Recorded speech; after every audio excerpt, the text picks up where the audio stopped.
Hey guys, what's up? It's 9 noons here, and I'm bringing you another Silent Hill video. Silent Hill 2 again, if you watched my last upload. We're playing the Enhanced Edition again, obviously, as you can see on your screen. But this time I'm actually going for the 10-star rank run.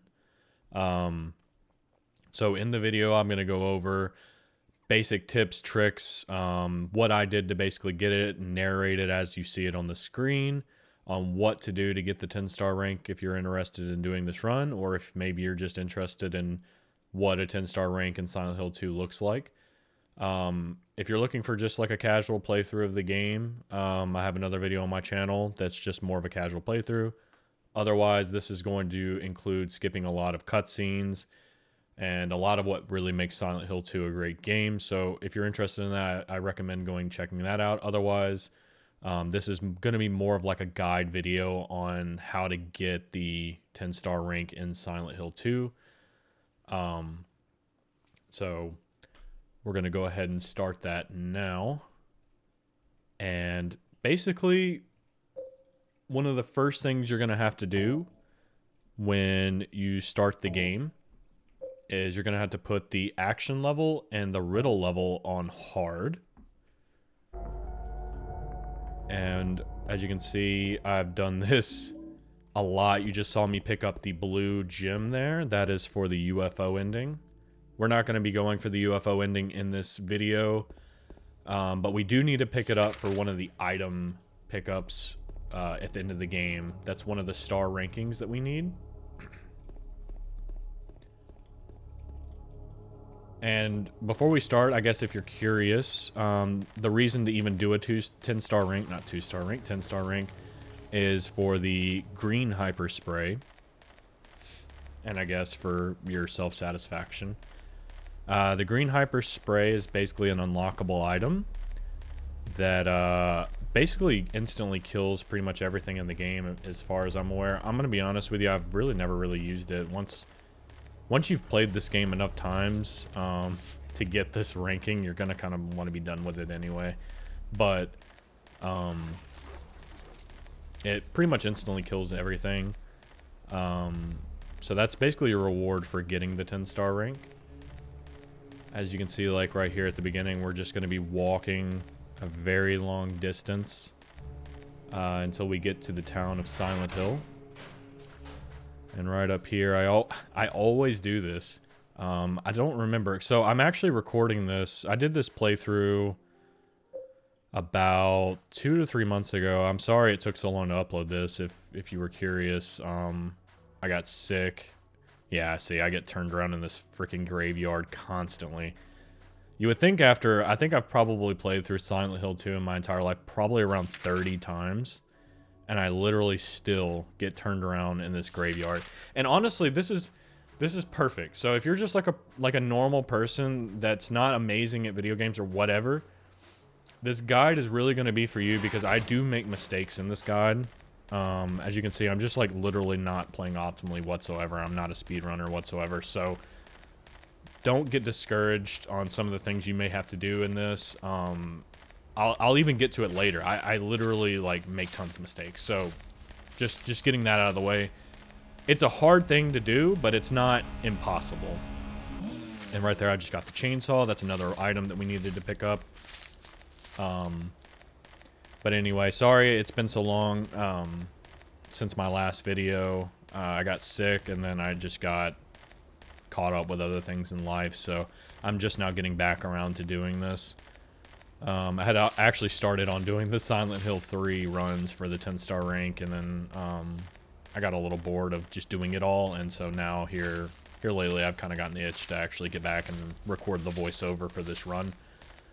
So I did do this a couple months ago back in September, but I'm just now narrating it now, so there may be some things that I've actually forgot that I did in this playthrough, so please bear with me on that. But really, we're just going to be running into the town of Silent Hill now. You know, obviously, if you're watching this video as a guide purposes, you're well aware of this. You've probably played this game multiple times. And again, if you haven't played this game before, I really highly suggest watching my other playthrough with all the cutscenes and everything, and then maybe giving this one a watch afterwards, just to see what you can really do in terms of accomplishments, I guess, in this game. So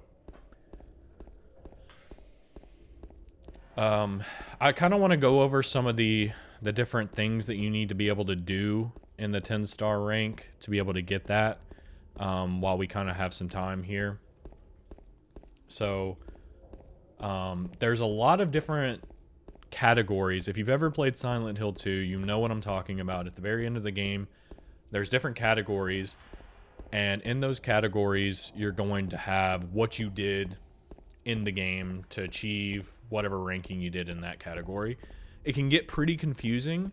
If you've ever played Silent Hill 1, or if you've seen my Silent Hill 1 video, you know that, and I picked up a first aid kit there, that there's a lot of small stars, and you get a little bit of stars for this, and it can get kind of confusing. I'm going to go ahead and say it. This is more of a visual guide, for my own enjoyment and also for yours, if you need it as a guide, if you're a visual learner or whatever. In the description, I'm going to put a Silent Hill Memories guide that I used basically for this video. I highly recommend checking that out if you're actually looking for a 10-star rank. It's going to go way more in detail on some things that I didn't go into detail on, or maybe I forgot. I'm only really going to go over the main specific things here. So just as an FYI, that's going to be in the description. But if you're a visual learner, you know, text guides telling you where items are and stuff is probably not going to help. I know it doesn't help for me. So if you need that sort of thing, because you're going to need to pick up a certain amount of items for the 10-star rank. So, you know, you can use this, for instance, this video to help with that. Or boss tips and stuff like that. It's easier to maybe see in visual. I know. So I'm not the perfect player in the world, but I did get the 10-star rank, and I got a pretty decent score on everything. So right here, we're going to be coming up on our first enemy. You're going to see me just take a hit. This enemy is really hard to get through without taking a hit. Unfortunately, just because you have to do melee. 99% of the game, we're going to be using firearms. So just so that we don't get hit. Because on hard mode, a lot of the enemies are very aggressive. So you really don't want to use melee. But we're forced to right there. So don't worry about it if you take a hit. If you want, you can restart. But I really recommend just keeping it pushing unless you get hit like 2 to 3 times. But anyway, you need to play on hard. And you need to play the riddle on hard. So I would really recommend memorizing the riddle, like, I guess, answers. I don't remember the word for it. Answers to the riddles and stuff. Have that pulled up or have them memorized. Memorize where you need to go, obviously. You can follow this guide if you need help, but I'm telling you, you need to be able to get, I believe it's 7 endings? 8? No, it's 8. So we're playing the director's cut on PC, so it comes with the UFO ending. So that you need that ending to get the 10-star rank. If you're playing the original version, there is no UFO ending, so you don't have to play it an extra time. I believe you also don't have to... I'm not 100% sure, but I don't think you actually have to have the Maria sub-scenario ending on there either. I don't think that one counts, but if I'm gonna be honest with you, like, it's in the guide probably, but like what I did, and I would really recommend this, is just to play the game and get every single ending. Get every single ending, because it's gonna help you practice on where to go, what items to pick up, where the enemies spawn. It's gonna become second nature, so that by the time that you want to run the game again for the 10-star rank, it's just gonna be easy. So get all 4 endings. And even the extra endings to the UFO ending, and I would even just do the Maria ending, because why not? So you need to get all the endings. That's another requirement. You need to save between 0, 1, or 2 times. I really recommend 2, unless you just really want to try to push the limits on it, I guess. So we're in the apartments now, so you can just kind of follow along with what I do. I'm going to kind of try to go through these requirements, and then I'll try to narrate the game a little bit more, but we need to really get through the requirements first. You can see me first. I'm going to go for the flashlight. So you'll see me do that. You need to beat the game in under 3 hours. Walking and running distance doesn't matter. And you need to get 160 regular items and then 7 special items in the original. Or if you're playing this version like I am, the Director's Cut Greatest Hits, you're going to need to get 140 items plus 8 special items. So those are like the ending items, like the White Chrism and stuff like that. You know, Blue Gem, whatever. Enemies by shooting, you need to defeat 75. Enemies by fighting, which is like melee, you need to do 75. The boat stage needs to be under 1 minute and 20 seconds. Boat max speed doesn't matter. Total damage needs to be under 500 points. So 1 full health bar for James is 100 points. So basically he can only take 500 points and under damage to get the 10-star rank. Or under 500. I don't know. I think if you get 500, then... I think if you get 500, it penalizes you out, but... and that's pretty much it in terms of getting the 10-star rank. Like I said, if you want to see the requirements in like a text form, it's going to be in the guide in the description. I really highly recommend looking at it, especially if you're going for this. And you can see I actually ignore the screen here. This basically despawns all the enemies. This is the reason you want to do this. You want to go get flashlight, then go up and get the handgun, activate that cutscene that, you know, Laura is in, and then come back down because it despawns all the enemies in the hallway. Right, and then I'm going to kill all the enemies in here. Because I think there are some items in here.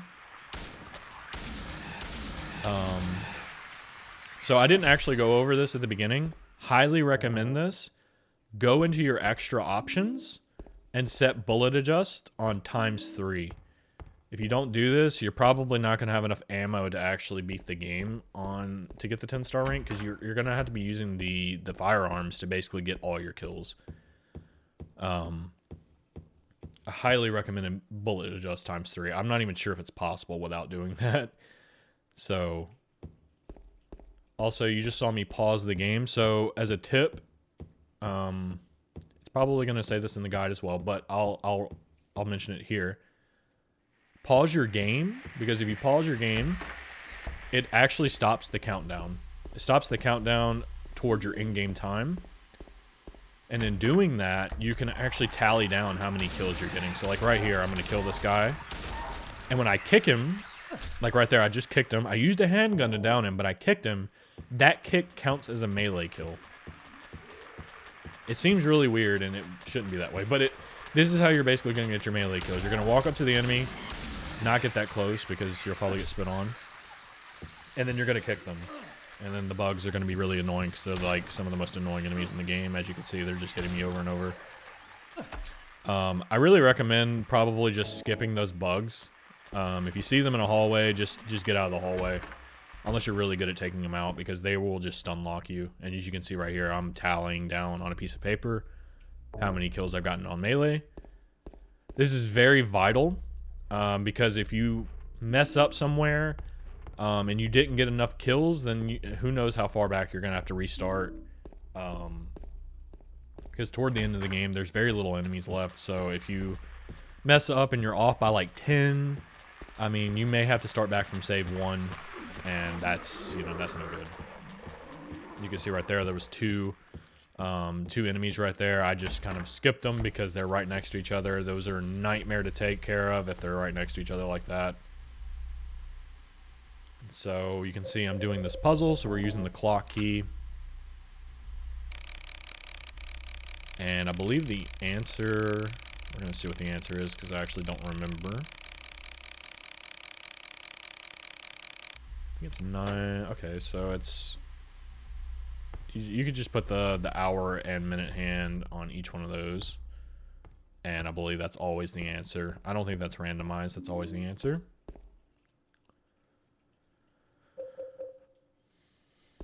So as you can see, yeah, I highly recommend doing that. Like, if you see any mannequin also, mannequins are the easiest enemies in the game. That's another tip. Mannequins are the easiest enemies in the game. If you see one, always kill it. They're very easy to kill. They're rarely going to hit you. These lying figures are really, really awful because they can spit on you, and they are very aggressive on hard mode. So be very careful with those, especially if they're in a hallway and there's multiple of them. I know there was some consensus online, because there is respawning enemies in Silent Hill 2. And I'm not sure if I think the respawning enemies definitely do count toward your kill counter. I know some people say that, you know, if an enemy respawns, you shouldn't count it. I'm pretty sure it counts, because my counts at the end of the game were pretty accurate to where I got. So I actually think I had more kills than what I thought I had. So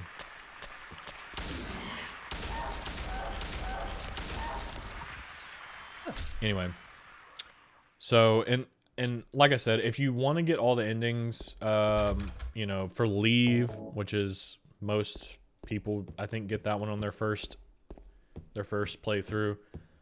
You just want to make sure you're always healing, and you listen to the entire sickbed conversation at the end of the game. And you basically just want to ignore Maria. So if she gets hurt or something, you just walk away from her constantly, so she has to catch up to you, bump into her. Don't check on her whenever she goes into the hospital room, stuff like that. And you're gonna want to avoid the in-water ending. So, and also you can look at the Mary photograph and stuff. That'll give you points toward it. Basically, that's how you would get the Leave ending. Maria ending, you want to spend at least 10 minutes near her. Bump into her very little. Don't let her get hit. Check on her in the hospital room. Don't look at the photo or letter of Mary from Mary. You know, basically just baby her. And then the in-water ending, you want to try to keep your health low as possible at all times. There's a suicidal diary on the top of the hospital rooftop. You want to read that. You want to examine Angela's knife that she gives you on this level right here. You want to read the message in the Neely bar, I believe when you come out of the hospital, it'll be there. And I think you have to listen to the entire sickbed conversation. That will also give you points toward it. It also gives you points toward the Leave ending. Really, what you want to do is probably just get hit a bunch. Like, the way I got the in-water ending is, I believe I just played on, like, normal, and then I just got hit a bunch, and then I, like, left my health at, like, below 50% for as long as I possibly could. And then that was pretty much it. As long as you do that, you're probably good. And then obviously, if the rebirth ending, you have to get all 4 of the special items. White Chrism, Book of Lost Memories, Obsidian Goblet, and Book of Crimson Ceremony. We're going to be getting those in this playthrough. I want to just touch on this real quick, actually, so you can see what I'm doing in this portion right here.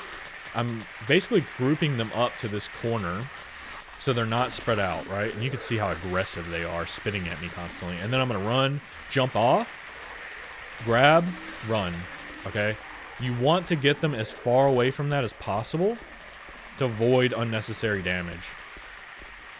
So group them up in that corner, then run around, and then just jump off. Don't even go to the stairs, because it gives them time to get to that area. Just jump off, grab it, run back.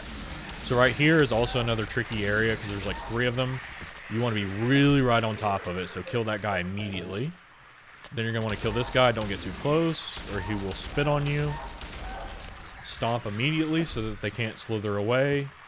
And there should be another one right down here. Take care of him. These are easy kills. And then there's another one at the bottom, at the end of this hallway.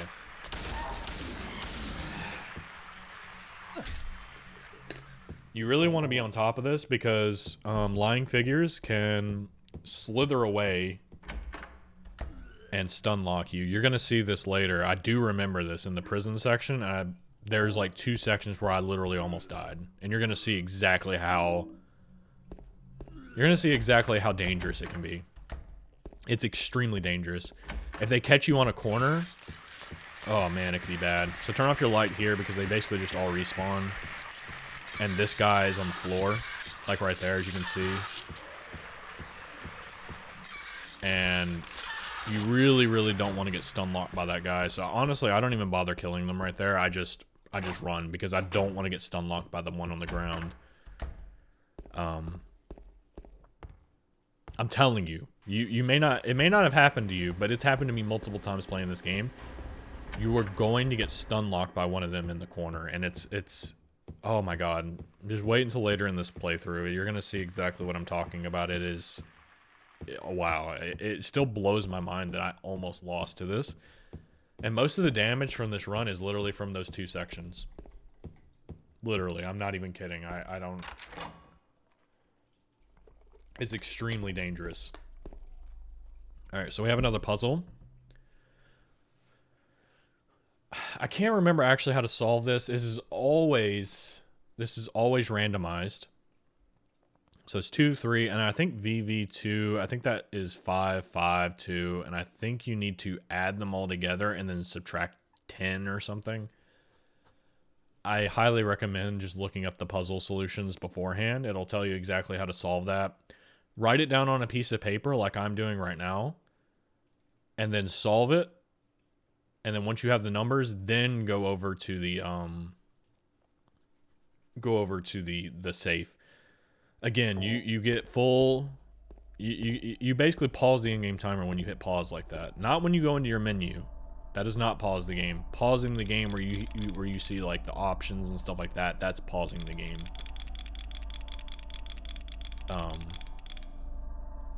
And basically what's going to be in here is a bunch of handgun ammo, which is extremely important to pick up for items and for your ammo count.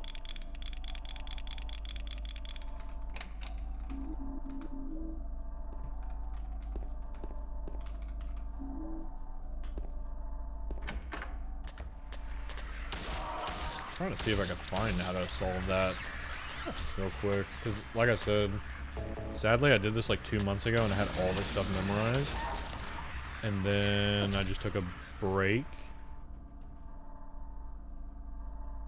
Let's see. So I'm playing on hard because there's extra riddle, and if you really wanted to get like the best ranking, you could play on extra, but you also get the same amount of points if you play on hard.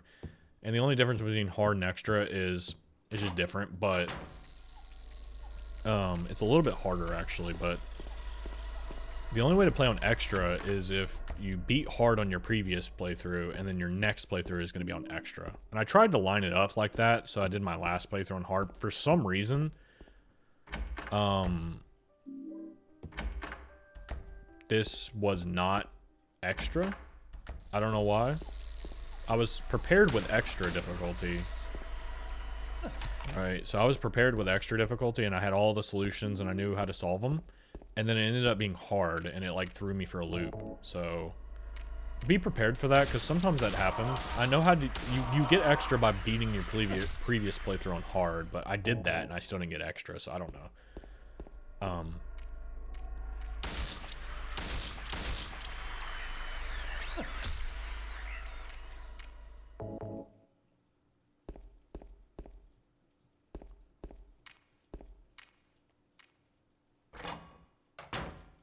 I think...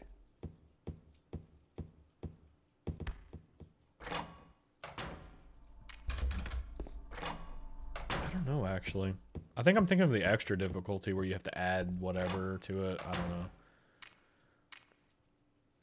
Because I'm pretty sure on hard riddle, it's just Roman numerals for that. So X is 10, B is 5. There's the white chrism, by the way.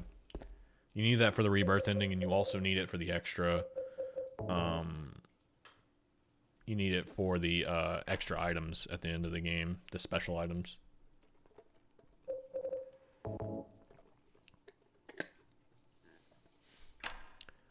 Did I mess this up? I'm starting to think, because like at this point I'm thinking it's on extra difficulty, I think still. Okay. So you see me, I'm basically like slightly panicking because I had the extra puzzle solution pulled up, but the game's on hard riddle for some reason. So you see me pausing and I'm basically just like looking up the hard solution, because I had the extra ones memorized, but it was hard difficulty for some reason. I don't know why. So you're gonna see me. I lose a little bit of time here. This is where I'm saying that the playthrough is not perfect. So if you make some mistakes, you're still good. Trust me. I'll just give you a little bit of spoiler. I beat this game in like 2 hours. Like an hour of 59 minutes. I was like an hour under the recommended, or the max time. So you really have a lot of time to do this. I mean, you can see I just have the game paused. If you have the game paused, you're not gonna take any penalties toward the in-game time, so use that to your advantage. So now I have the hard difficulty solution pulled up now. So we're gonna redo this. So ignore that. Unless you're playing on extra, then follow that, I guess. So we're gonna put the old man coin in on the second. We're gonna put snake in on fourth, and I think the the prisoner goes to the very right. Yeah. Okay. So that is the hard puzzle solution for that.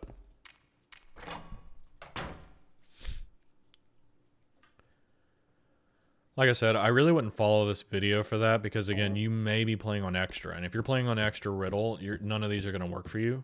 So you need to make sure you've got puzzle solutions pulled up and you've memorized them. I would memorize both just in case, whichever one you end up on.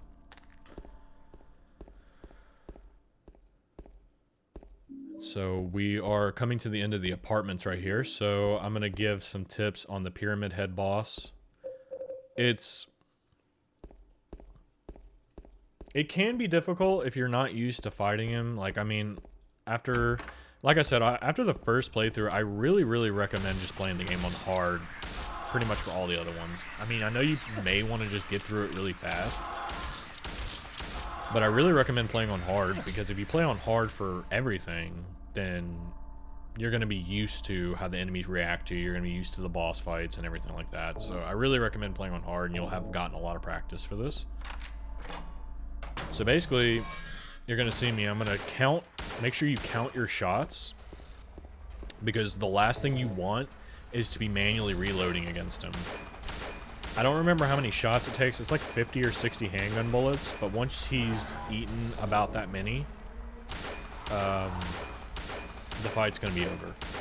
Or if you wait out a certain amount of time, the fight will also be over. So you can see I'm like counting out my shots, reloading at around 0. And then basically when you shoot him, it speeds up the time that it takes for this fight to end. You can see I almost actually just got hit right there. You're not really worried about that one. That one's not going to instantly kill you. If he does the overhead slash, that will instantly kill you. So be very careful for that attack. And as soon as you hear the sirens, you're good. You beat it. So just sit in the corner until you see the cutscene play, and then it'll end. Do not chase him, because if you chase him, sometimes he'll turn around and just do an overhead slash and kill you instantly. So it's one of the only attacks in the game that can kill you instantly, even on beginner mode. So even if you're playing on beginner, where you literally cannot die, one of the only attacks in the game that can kill you is the overhead slash from Pyramid Head in this fight. So it's really, really deadly, but it's very easy to dodge. Very easy. Because the wind up is insane on it.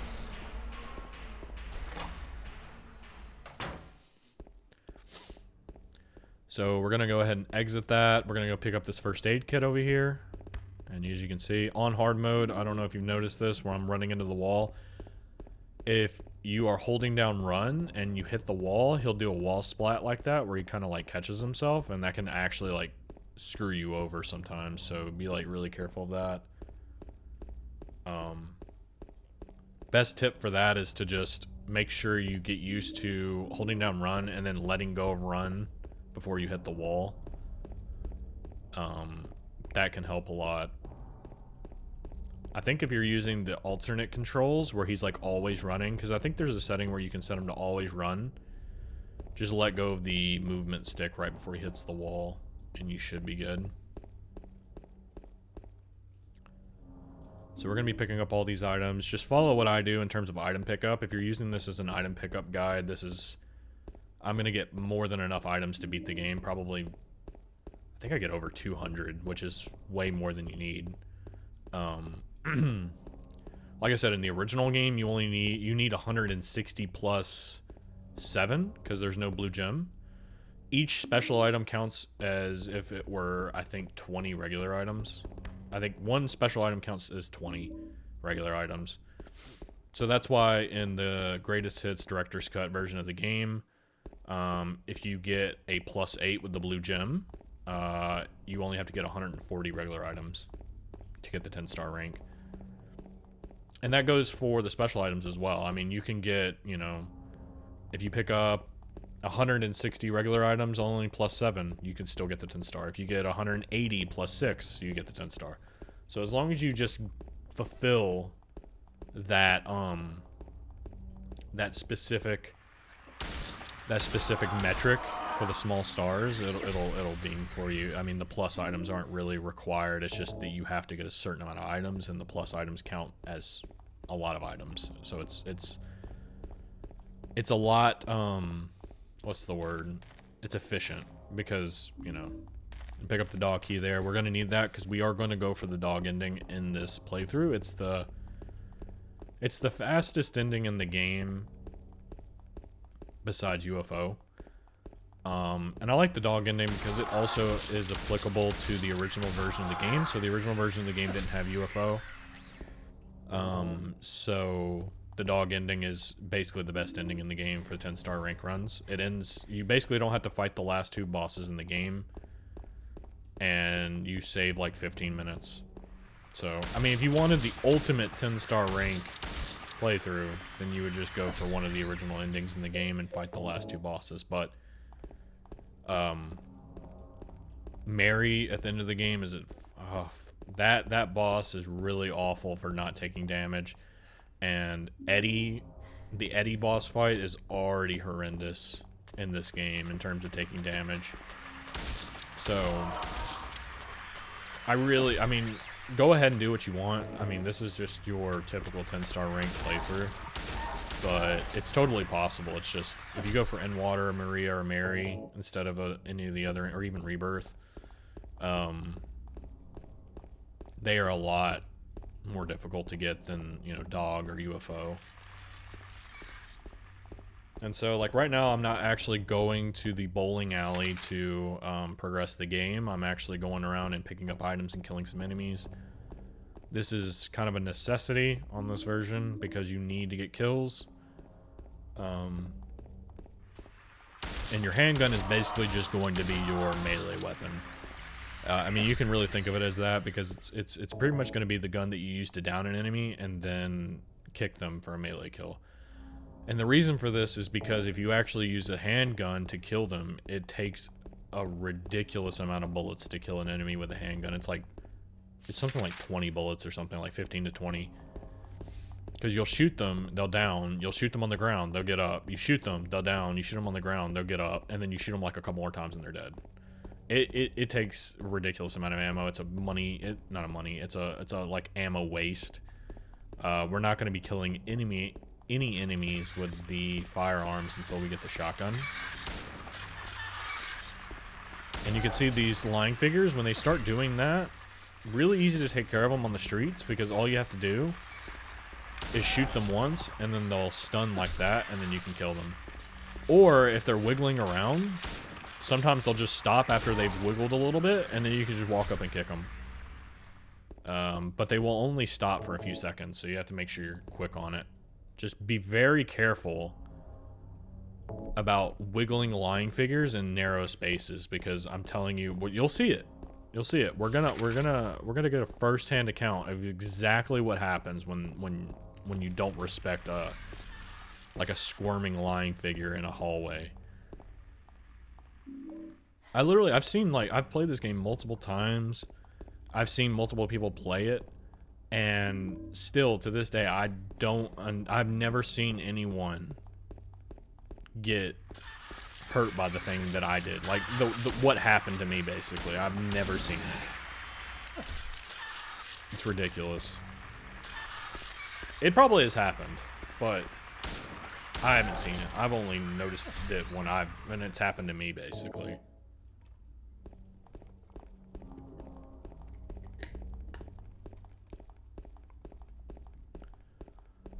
So I would probably say the hospital is probably one of the first difficult sections of the game.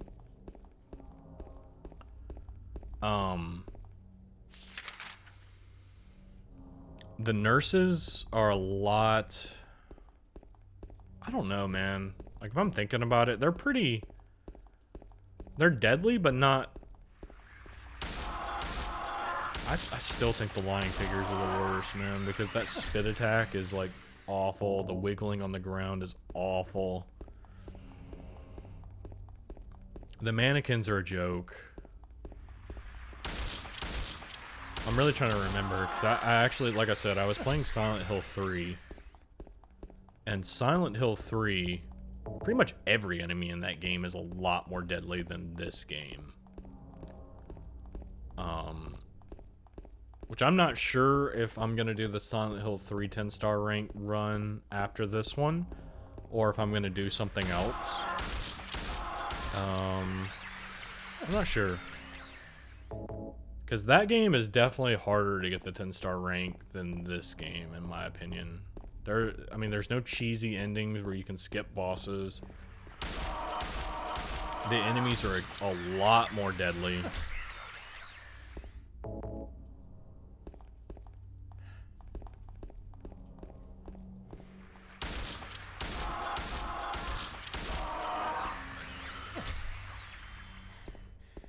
So as you can see, take great advantage of the mannequins now. They're extremely easy to kill. As you can see, it's like 3 shots, they go down. All they do is wiggle on the ground, and you get a kill. You really want to take advantage of that. Street kills are some of the easiest because you can play them at a distance, right?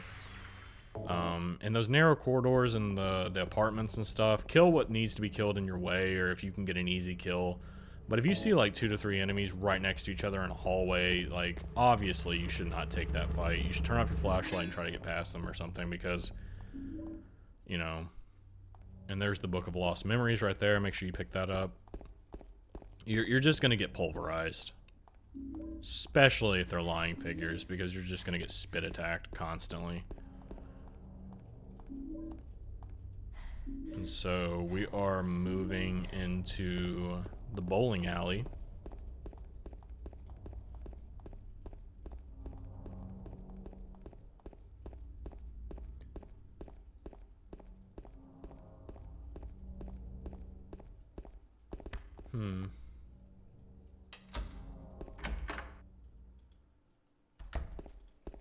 Did you find the lady you're looking for? What's her name? Mary?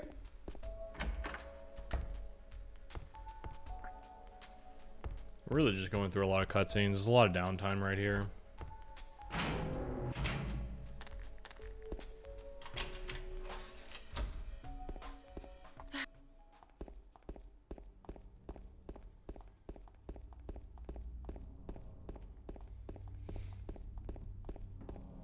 So...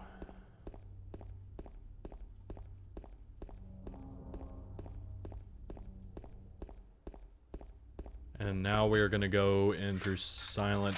is it Silent Heaven? Silent Nights? I don't remember the name of this strip club, but... we're almost to the hospital, which is like the next major area of the game. Really all we're doing in between these sections is just getting a few kills and picking up some items. Just trying to satisfy a few of those conditions to get the 10-star rank. You can just follow what I do, where the items are.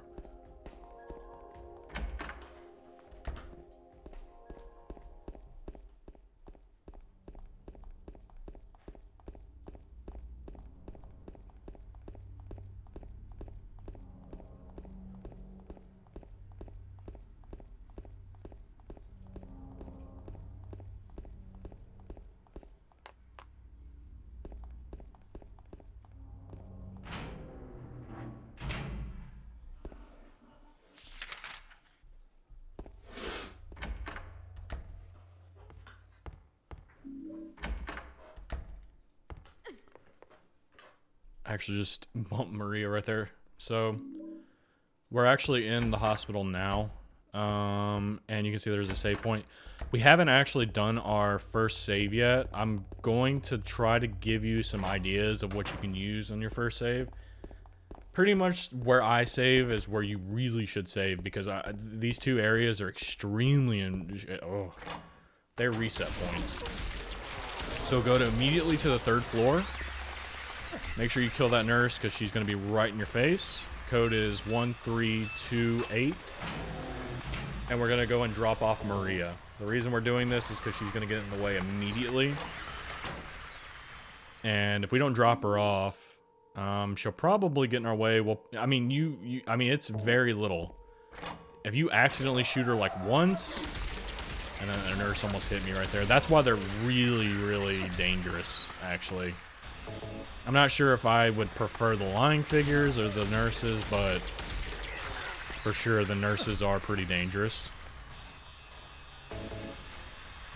I still think Silent Hill 3 nurses are worse, but I think every enemy in that game is more aggressive than in this game. But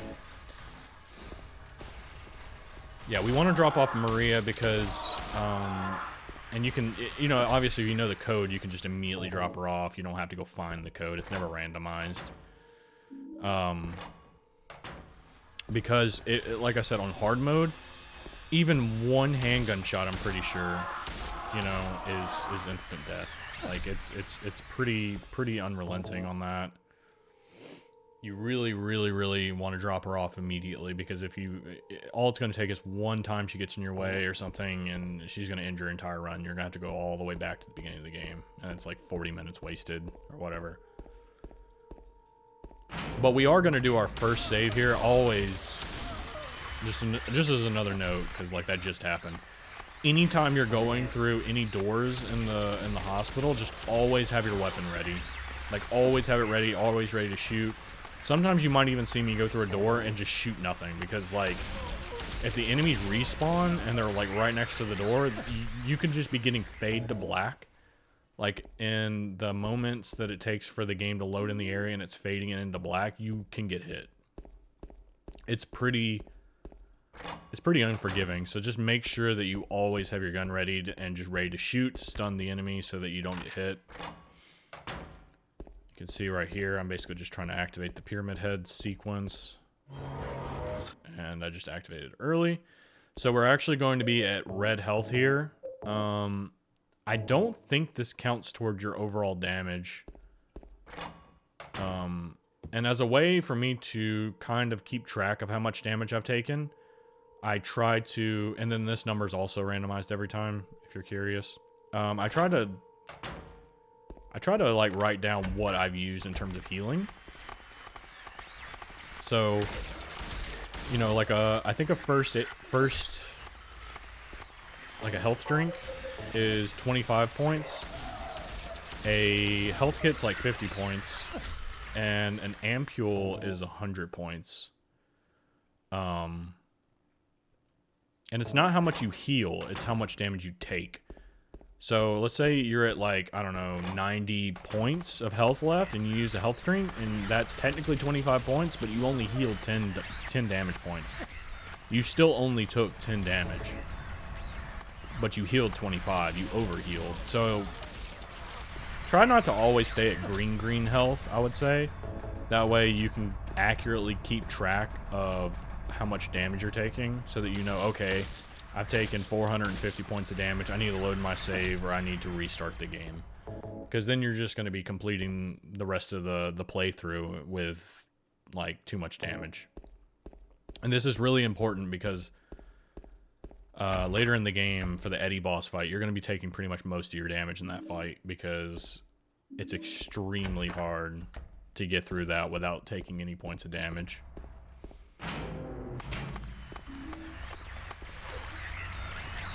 And so we're basically just going through the hospital, getting some kills, making sure the hallways are cleared out, doing some puzzles, getting key items and stuff like that.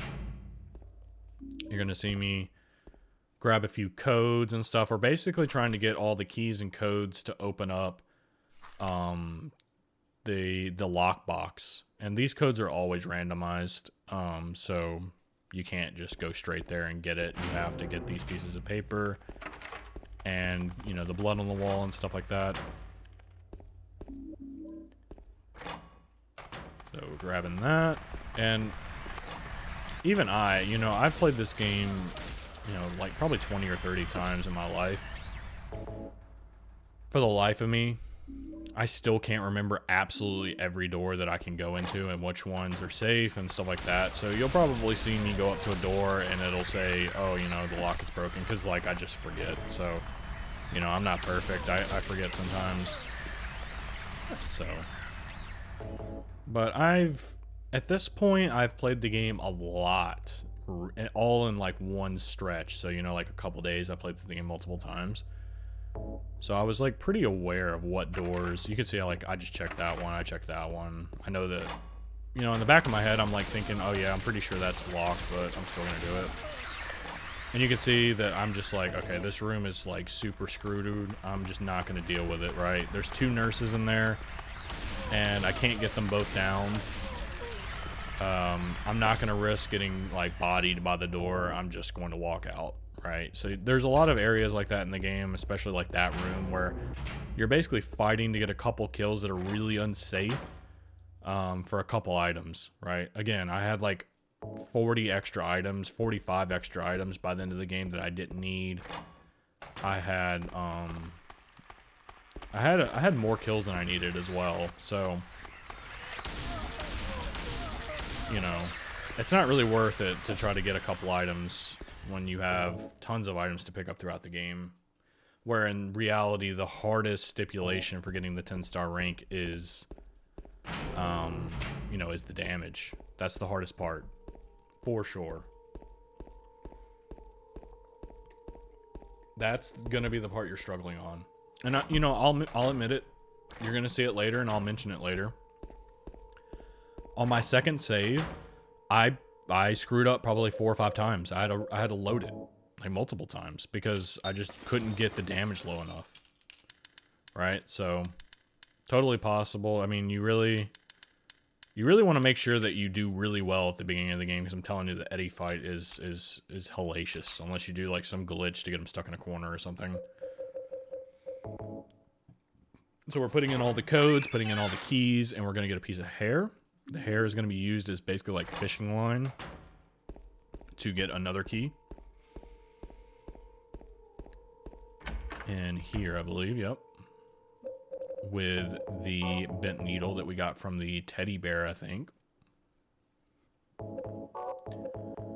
We also get the shotgun in the hospital, so make sure you get that, because, I mean, you pretty much, it's pretty much a requirement on this playthrough to get the shotgun. It's pretty much our firearm weapon. And you can pretty much see up until this point, I'm still getting melee kills. And the reason for that is because we just got the shotgun. So you pretty much want to get your melee kills at the beginning of the game, and then you get your shotgun kills later. And we're coming up on the boss fight up here. Flesh Lips. This fight's not really hard. I mean, they can do this kick move that can take some damage from you. Really, all I can tell you, like right there, I just got hit. Not a big deal. They don't do that much unless it's that huge kick move. I would really focus one if you can. So find one and just shoot that one constantly. Take one shot and then move. Because you can see right there, they start moving again before you can actually recover from pumping the shotgun. And they can grab you and strangle you. They can do this huge like kung fu kick move and stuff. So you gotta stay mobile during this fight. Just use the shotgun. And when they put their feet up like that, then you know, they're dead, right? So I would really recommend just focusing like one of them at a time to get their feet up, so that way you don't have 2 at a time to deal with. And then just focus the other one. If you take too long in taking out both of them, a third one will drop down and you'll have 3 on you at once. So this is why I tell you to just focus one. And if you kill both of them, he comes down immediately, right? So you can see right there, I get grabbed because I missed the shotgun blast. I mean, that's fine. The grab can do a little bit of damage, but it's no big deal.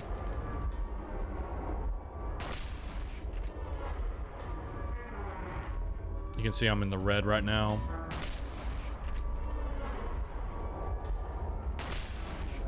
I would say roughly, if I were to take a guess, I'm probably have taken around 100 points of damage at this point. So that's a good indicator of how much damage I've taken. You can only take 500. 500 being like 5 full health bars. So, you know, that's 10 first aid kits. If you use 10 first aid kits and you don't overheal at all, then you've taken 500 points of damage. You can think of it like that.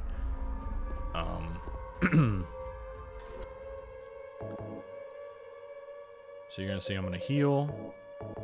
And I'm going to notate that down real quick. I believe the Flesh Lips bosses count as individual enemies, and we kill them with firearms. So technically, those are firearm kills. However, as a buffer, I actually don't notate them down as kills, I'm pretty sure. Just so that I have extra. You know what I mean? So it's always nice to have a little bit of a buffer. And then screw that room. Do not go in there. That room is not worth it whatsoever. We're in the Nightmare Hospital now. Yeah, there's a lot of rooms in the hospital that just have tons of nurses in it, and if you go in there, like, it's just not worth it at all. So we're gonna get a few more kills here. We're still getting melee kills, even though we have the shotgun. We're still getting melee kills. The reason for that is because there's going to be a section of the game where we're going to get a ton of firearm kills. And it's going to be the streets in between the Historical Society and the hospital. And as you can see right there, like, that nurse basically just respawned right outside the doorway. I just killed it. I went inside the room, came out, and it respawned. This is why I say it's really important that you just basically hold down the ready to aim button and just start shooting as soon as you come out of the doorway, because if you don't do that, they're probably going to whack you, and then you're just going to take damage. Every action in this game, if you go into the menu or if you go through a door, it's going to fade to black, and during that fade to black, you're going to take damage, and you're not even going to be able to prepare for it, so...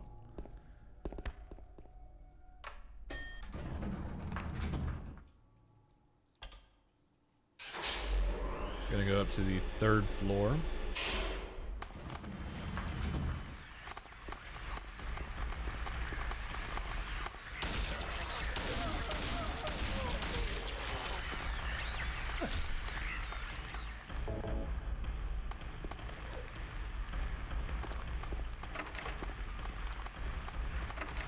And as you can see, I'm like not 100% sure on what doors I can go through. It can get kind of confusing, especially on these hallways that have like a lot of small doorways. So just to be sure, I usually just open every door because it just really doesn't take that much time. And this enemy respawned. Those are free because, like I said, that enemy is just in the corner by itself. This one's kind of free because the other nurse is kind of far away. However, if they're like side to side, you know, like hugging each other, it's going to be really hard to down both of them and kill both of them. So you really have to pick your battles a lot of time. Always remember, if you turn off your flashlight, you're going to be harder to track. The enemies aren't going to be able to hit you. So if you feel like you need a get out of jail free card, all you need to do is turn off your flashlight and you'll be golden. We have a lot more nurses and a really bad camera angle.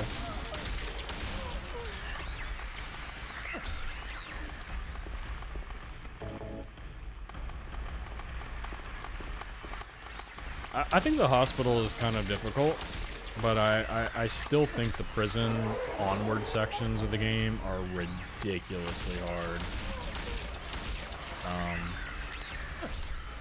They're a lot harder. I find lying figures just to be harder in general because they have a ranged attack. That's just my personal opinion. They're the only enemies that just do tons of damage to me, so I'm probably biased in that way, but...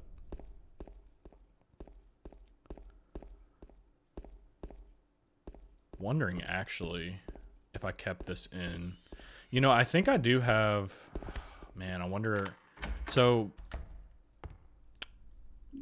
I'll kind of explain how I did this. I actually rendered out some of the deaths I had. I rendered out some of the deaths I had just to make this like a more cohesive video. However, there's a part in this game where I'm pretty sure I didn't edit out. I think I forgot to edit it out, so we may be seeing that here soon. I edited out some of the later attempts on my second save, but I don't think I did it for the first save, because I think, like I said, this was like 2 months ago. Be really careful right here, because you'll shoot Maria. I think I left it in, because I don't remember editing it out, and I'm pretty sure 2 months ago, I'm pretty sure I messed up on the first save. So there's a section later in this, like here coming up in probably like 5 minutes, right? There is a pyramid head. There's like a pyramid head chase sequence that is extremely difficult to get right.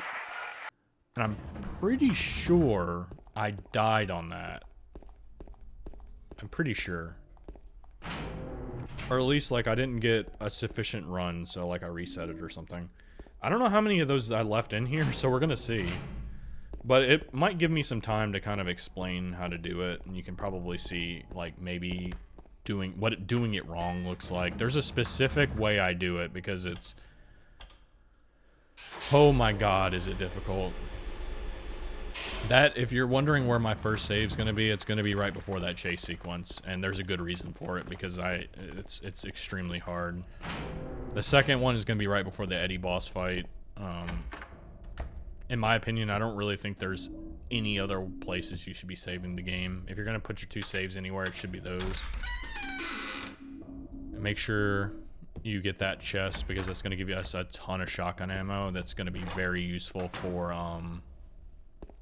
our kills later on. So this is where my first save is. I'm like, I guess we'll see. I'm like really curious, but I'm pretty sure I messed this up and I didn't edit this out. So we're gonna find out. Hopefully it's not too many deaths. Oh, yep, and I just took a hit because... Oh, wow, nice. So I just saved the game, so I'm like, okay, well, I'll just load it, because that was like 5 seconds into that, and I took a hit for no reason, so I'm like, alright. Realistically, it's probably not a big deal, but I'm telling you right now, the damage in this game is extremely... Oh man, it's extremely close. I did pretty good at the end of the game. You'll see exactly what happened, but... I had to restart a lot because of the damage taken. It's definitely the hardest modifier for sure. And we're putting both rings on here to get through here. And you saw I just killed the nurse because I was trying to run past it because I just didn't want to deal with it, but not a good move because obviously I got hit for it. So just take that nurse out. And you're gonna kind of see. Let me see. I think I messed this up once or twice. I'm kind of curious to see. So you're going to see I'm kind of going by the wall right here because we're waiting to see Pyramid Head spawn in. So I'm like right here on the corner. I run in and you want to come back and shoot him and then kind of lead him and move Maria backwards like I'm doing right now. But I think right here I kind of mess up. I don't know. Let's see. No, I think I screwed this up. Oh, wait. No, I think I got it. So, that second part right there, that's very important. So you saw at the very beginning where I basically just like wedged myself in between Pyramid Head and Maria. I practiced that like probably 50 times before this run, by the way, which is why I got that first try. you want to wedge yourself in between Maria and Pyramid Head, and you want to know exactly where he spawns. So as soon as you turn that corner and walk a few steps, he spawns in. So you're going to want to go back around that corner and shoot him a few times. Like, shoot him. You don't want to shoot him like back to back to back to back to back, right? You want to like space out the shots so that he gets stunned, right? So every time you shoot Pyramid Head, he gets stunned for a few seconds. And you just want to stun him and try to move Maria backwards and wedge yourself in between him and Maria and move her back. That way she has enough time to run away from him, because if he hits her enough times, she just dies. You can't just run away from him on hard mode. He will kill her. So he did hit her like one time, which is whatever. But you basically just want to space out those shots so that when you wedge yourself in between her, you can push her backwards as you're shooting back up. I kind of messed it up because she kind of got in front of me a little bit, but... And, I mean, that's basically what you want to do. She probably will get hit once there. I mean, as long as she doesn't get hit like 2 or 3 times, you're good. And then just run. I really recommend, unless you're really good with the classic controls, is to play on modern controls. I don't remember what the name of the control scheme is, but it's basically where you just auto-run and you can just like change directions really easily. It makes it a lot easier to run through that section. So you can see I'm kind of turning on dimes and stuff. That's basically because of modern controls. Kind of similar to if you've ever played the Resident Evil remake. They had like modern controls in there. It's basically like that. It's not tank controls. So if you use those, it's a lot easier on that section. Just make sure when you're hitting the corners, you're letting off run so you don't smack into the wall. Because if you smack into the wall, you're gonna lose time, and time is very precious on that fight, because if she gets stuck and gets hit, it's over, right? You have to restart it. So that's why I save there. If you save there, you can restart that and do it as many times as you want, even if you've practiced it. And like, let's say you're an hour into the run at this point and you're doing this section. You don't want to lose an hour progress to one section. So I really recommend saving there. If you're really good at doing that fight, then I possibly recommend saving when you get to the Historical Society as your first save, because then you don't have to redo any of the killing we're doing on the streets right now. And I'll give you some tips on how to kill the nurses on the streets here, but I want to go over that Pyramid Head chase sequence because it's one of the most crucial parts of the game. It's really difficult if you don't know what you're doing. You want to basically just follow exactly what I did. You know what I mean? Just spacing out those shots, slowing them down at the beginning, and then when you get to that window, you want to stop. Make sure your guns are loaded because you don't want to do a manual reload. And then shoot him like... You know, just shoot him until Maria can turn that corner and get closer to you. Space the shots out. You don't have to shoot him doom, doom, doom, doom, doom, doom, right? Because every time you shoot him, he gets stunned. So you can space the shots out like 1, wait a second or 2, 2, and then you know what I mean? Like I was doing. And then once she's kind of near you, then you can start running and you're good. He won't have enough time to catch up and you'll beat it. It's that first section that's really difficult. It took me a lot of tries to get that down to the way I wanted. The key is to really make sure you ride that wall and turn around on a dime and make sure you wedge yourself in between Maria and Pyramid Head, because a lot of times if you don't wedge yourself, you will shoot her by accident, and then that's it. You know, she's dead. So if you wedge yourself in between her, you can kind of push her backwards so that she can get more distance between Pyramid Head and herself. And also you don't run the risk of accidentally shooting her. So there's a twofold on that. But yeah, that's basically that sequence. I mean, just follow what I did is what I would recommend. Follow what I did, practice it. I really recommend doing something like, I can give you a tip. I basically had a save, so when I was doing my playthroughs to get all the endings, I made a manual save there, because there's a few things I needed to practice. There was like 4 things I wanted to practice. That was one of the first things, right, is that Pyramid Head chase sequence. So I made a save there on hard mode, and I just practiced doing that sequence. I'm pretty sure I found like that tip on YouTube because I was like trying to do it myself and it was just really difficult. It just makes it a lot more consistent because I believe you can run away from him for the first section if you get lucky. Right, if you get lucky, you can just run away and then go to the window and shoot him, and that's it. But that's if you get lucky. I really recommend just doing what I did because it's really consistent. If you get the strat down, you pretty much won't ever fail it. But you have to do it like that. So, I really recommend just having a separate save on hard mode when you're running through the story. Just keep that save separate and just practice that. I wouldn't say it's really super important because, I mean, you just saved, so if you die, you can always just restart to your save point until you get it. I just kind of practiced it because I didn't want to screw up a bunch on the actual recording. Didn't really work for Eddie, though, as you'll see later. I didn't leave any of the mess ups for that one in here. I actually edited those out, or this video would have been another hour long. But here on the streets real quick, I'm just going to go ahead and mention it. So the streets are pretty straightforward because all you really need to do is run to a specific house and pick up a note that basically just says, hey, you know, this is where this is buried for the key to the Silent Hill Historical Society.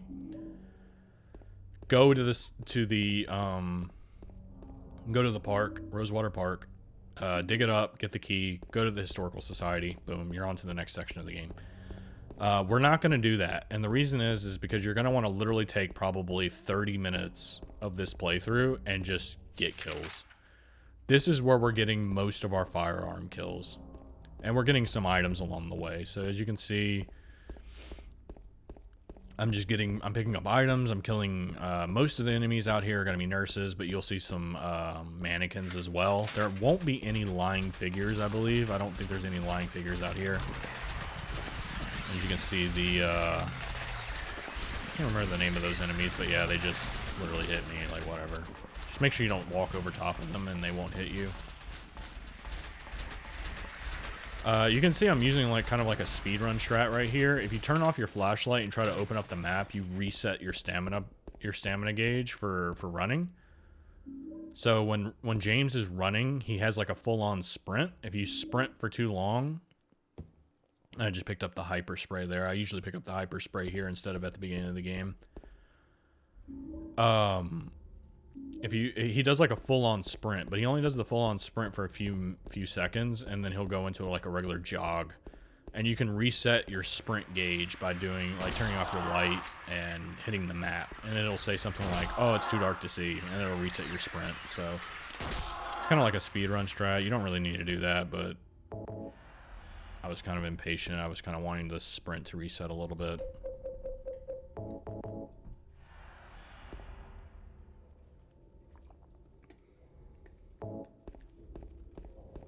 So obviously the mannequins don't really need any sort of specific strat. I mean, they're really harmless. As long as you're as long as you're not right next to them when they activate, you see how they move their arm like that? They can actually hit you when they're doing that. And I have been hit by that a few times just because I was rushing. But otherwise, they're just piss easy to kill. So don't have to worry about them on that. Now, the nurses do require a specific strat, because if you screw it up, you're going to take needless damage on this part, and then you're going to have to do that pyramid head chase sequence all over again. So what you want to do is get kind of close right there, blast her down, shoot one time, don't shoot again, wait till they get all the way back up, and then shoot them again. And then sometimes it takes a fourth shot. Sometimes it takes a fifth shot. It's kind of RNG. It really should only take 3 shots. 3 well-placed shots, and it will kill the nurse. At most 5, sometimes 4. You're basically going to want to run up to them, not get too close because they will hit you immediately. You're going to want to shoot them. That's going to knock them on their back. While they're wriggling on the ground, you're going to want to get a little closer, shoot them on the ground. I mean, the closer you are, the more damage you're going to do. You're going to want to shoot them on the ground. And then they're going to get back. They're going to get up when you shoot them on the ground. Like, pretty much immediately. You're going to want to hold your shot. Because if you're shooting them as they're getting up, they're going to come out of that animation and hit you. So you want to do like that. Walk up. Shoot them on the ground, point blank. Wait for them to get up. Shoot them again. And then it's dead.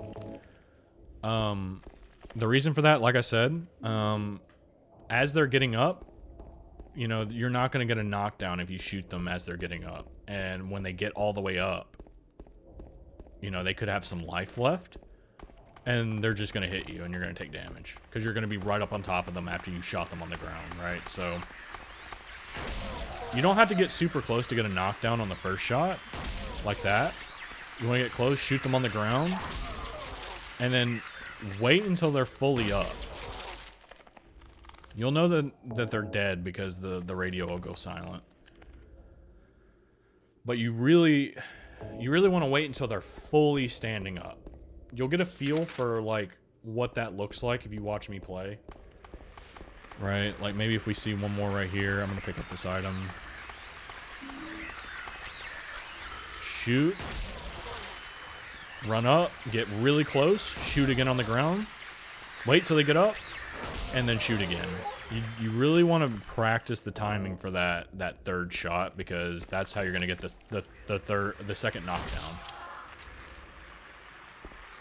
If you don't get the knockdowns, then they're basically just going to hit you for free. So, and you don't want to take any damage out here on the streets because it's super easy to maneuver around them and everything.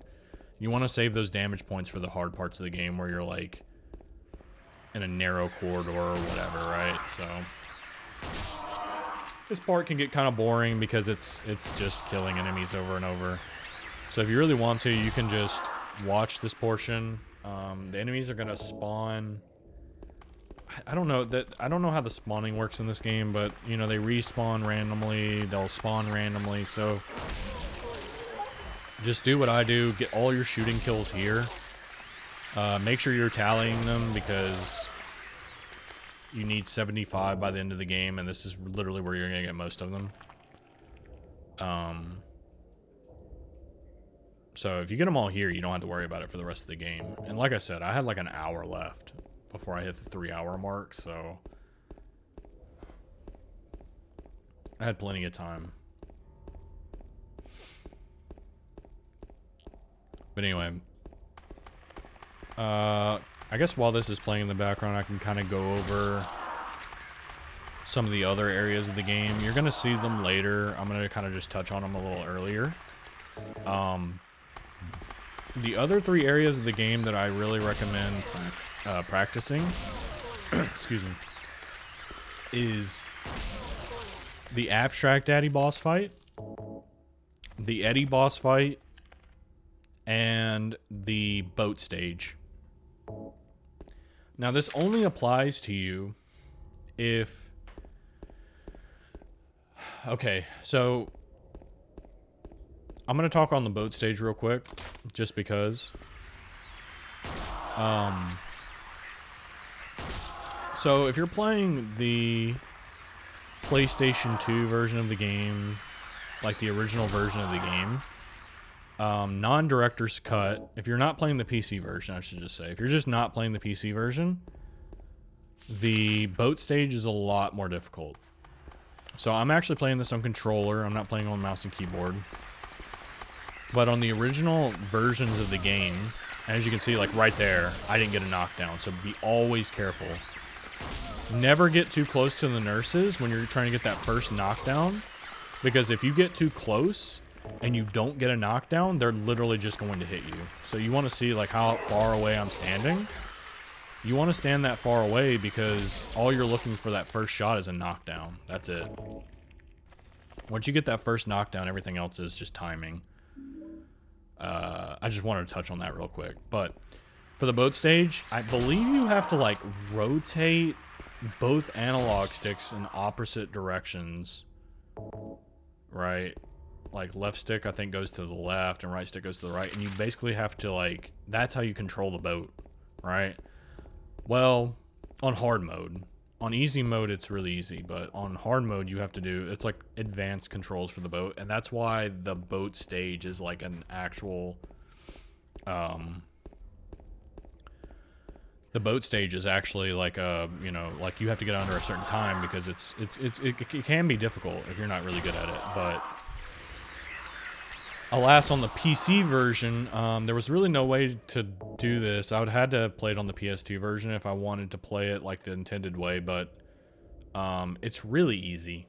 The boat section's really easy. I think it's because there's no analog controls on a keyboard, so they couldn't actually program the controls to be like the console versions.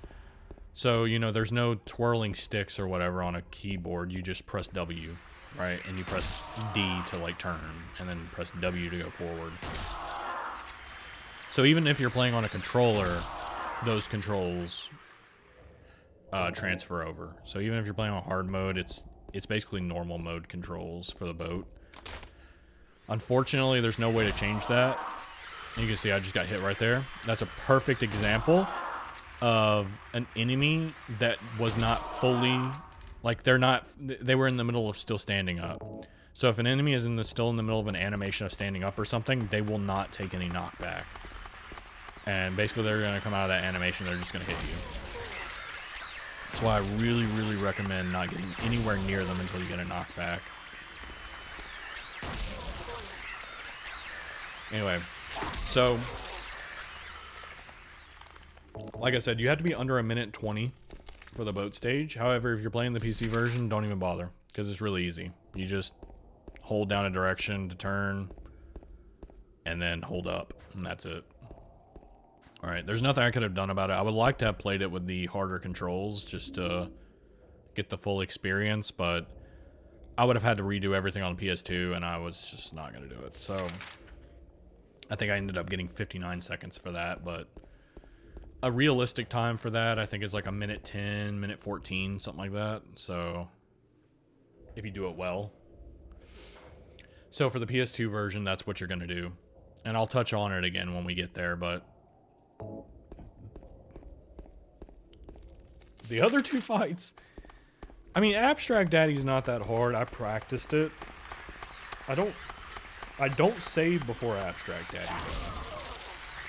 So that's another contention point. Because really, your saves are really going to come down to what you struggle against the most. This is a personal thing. I think universally, everyone struggles against, you know, the same four things to some degree. You know, the chase sequence, the Abstract Daddy boss fight, the Eddie boss fight, and the boat sequence. So if you're playing on the PS2, that is. Now for me, I struggle against the chase sequence pretty heavily. I struggle against all of them except for the boat, right? So, however, I choose before the chase sequence because it's a very hard portion of the game, and you've made significant progress at that point, right? So if you've made an hour worth of progress, you're pretty much halfway through the game at that point. I believe it's the best place for a first save. The only other option I think is if you're really good at the chase sequence and you don't feel like you need it there, you can lock in your kills at the Historical Society, right? So you can go to the Historical Society and save after getting all your kills here. Again, it might be a quality of life thing just in case you have to load your save because you messed up later. However, I really don't recommend that because, like I said, the chase sequence can go bad. Even if you're good with it, it can go bad somehow. And then you have to do another hour of gameplay over again, right? Or let's say for some reason you didn't get enough kills out in the street when you should have, and now you don't have enough kills to basically get the 150 you need by the end of the game, and there's not enough enemies in the rest of the game to get it. Well, you're screwed, right? You saved after the street, so you can't go back out. I guess you technically could. You could just leave the Historical Society and run all the way back and get more kills. However, that's a massive time sink. I really recommend saving right before the chase sequence for sure. That's probably the best first save possible. But that's your other option if you feel comfortable with that. Now, for the second save, this is where it gets contentious. I mean, there's like a multiple different places where you can save, and I even went through most of them thinking about which ones I wanted. Excuse me. I settled on the Eddie fight because, oh my good God, that is the hardest part of the game, for sure. It is for sure the hardest part of the game. There's also a really hard portion in the hotel that's really hard if you don't know one tip, and I'm gonna give you this tip. I literally I got through the Eddie fight and like would screw up in this hallway, and I'd have to redo the Eddie fight. I probably did that Eddie fight probably like 8 or 9 times, and you're gonna see. I'm not gonna spoil it, but the Eddie fight I get for this video is insane. Insanely lucky. You will not get this lucky on your playthrough unless you do the glitch where you get them in a corner or something. Right. Unless you're just a god at Eddie, then I guess just ignore what I'm saying. But for the average person playing through this game, dude, you're not gonna get as lucky as I did. I had to do that fight like 8 times to get the run I got, and you're gonna see exactly what happens. I can give you like general tips on how to fight him. There's multiple different approaches. But excuse me. I'm talking a lot. My throat is actually starting to get a little sore. I'm not used to talking this much, so we're still getting kills on the street. Like I said, this takes like 30 minutes or so to get all these kills. It's pretty time consuming, but it's a necessary point of the game. I always feel like, I mean, so I feel like the kills in the 10-star rank are just superfluous, I guess, or something. I don't really feel like it matches the game's pacing. Like, just getting all these kills means, I don't know why you would even do this. Right? I don't know. It seems like a lot of kills that you have to go out of your way to get this ranking, is the way I feel, right? But, I don't know. Added challenge, you know, whatever. I think it makes more sense in Silent Hill 3, but Silent Hill 3... I think while the enemies are a lot more aggressive in that game, you have a lot more options to deal with them. You know what I mean? You have way better weapons. There's also a bug in that game where you can just basically farm kills. And I'm definitely abusing that when I do that run. And I'll show you what I'm talking about. But there are sections in that game that are really hard. And there's also like you have to get specific times on bosses and stuff. I mean, it's definitely a lot more difficult than this game in some ways. I still think this game is definitely the hardest in terms of damage taken. I don't know. We'll see, because like I'm gonna play through that game and do the 10-star rank for that game, and I'll be able to like compare them in terms of which one I think is harder in terms of getting a 10-star rank.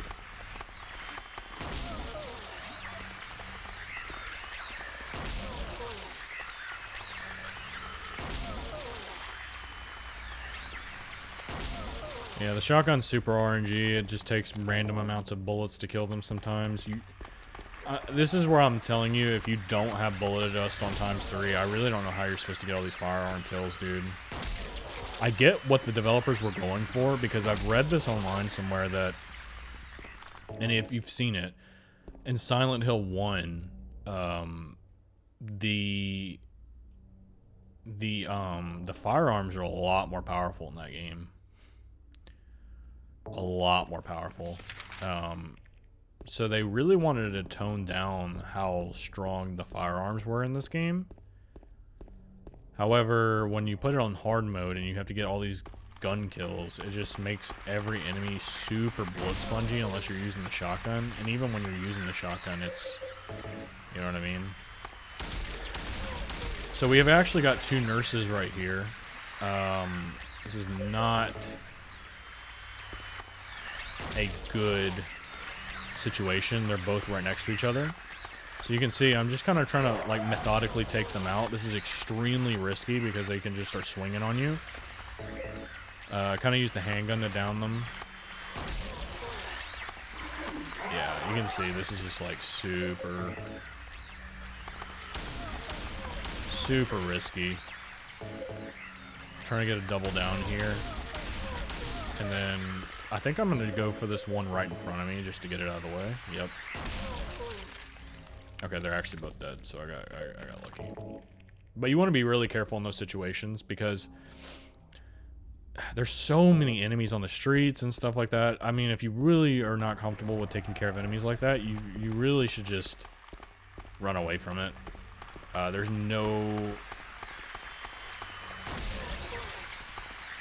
no shame in running away from that, is what I'm saying. Like, these single kills, these are what you're looking for. Because at the end of the day, like I said, the amount of damage taken is the hardest thing in this run, is taking the least amount of damage. And it's harder to make that up. You can't make it up, you know what I mean? Like, with kills, you can make them up. You can get a few more kills in some areas if you ran past them. With damage taken, if you've taken too much damage, you have to restart. There's no undoing that. And on hard mode, man, the enemies can get really aggressive. As you can see, they're like pretty much swinging before I even get near them.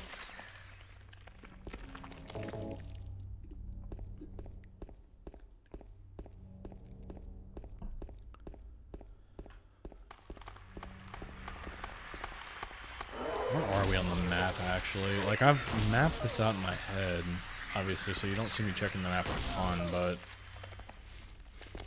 I'm still checking it because it can get pretty... It's really dark on the streets during this part of the game. Okay, so we're by the park. So we're closing in on the end of this. This is really probably, in my opinion, the most tedious part of this run because you just have to kill so many enemies back to back to back to back. And if you mess it up once, if you take too many hits, like, you're probably just going to run a reset. I'm not even kidding, because the average person's probably going to take like 200 to 250 points of damage on the Eddie fight if you've practiced it. Right? If you've practiced it a little bit and you're decent at it, then you'll probably take around 100, anywhere from like 100, 150 to 250 points of damage on that fight. And that's half the damage you can take for the whole playthrough for one boss fight. And if you haven't practiced the Abstract Daddy fight with a specific routine, then you can just take tons of damage in that fight too. Right, so if you're taking like 150 points of damage on the streets, I mean, you just need to reset. It would suck, and it's really time consuming because you're gonna have to reset like 20 minutes of progress killing these enemies over and over. Thank God I didn't take a whole lot of damage on the streets because I didn't have to reset this, but I was really dreading it if I took too much damage.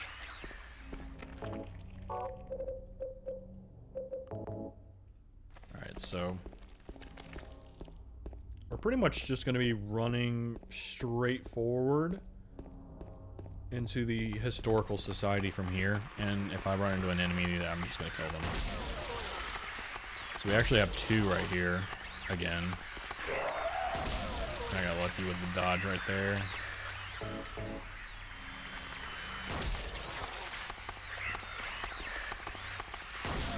Got 2 for 1. 2 for 1 again.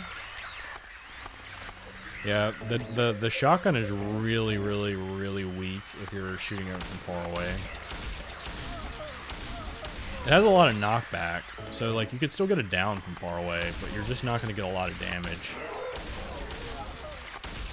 And the enemies take, like I said, just a ridiculous amount of shots to kill if you're not being optimal about it.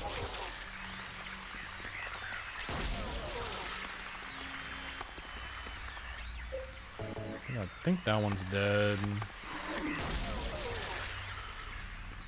And then that one's also dead. Just make sure you're using the radio. It really is very helpful in telling if they're dead or not. Especially in those 2-on-1 scenarios. So...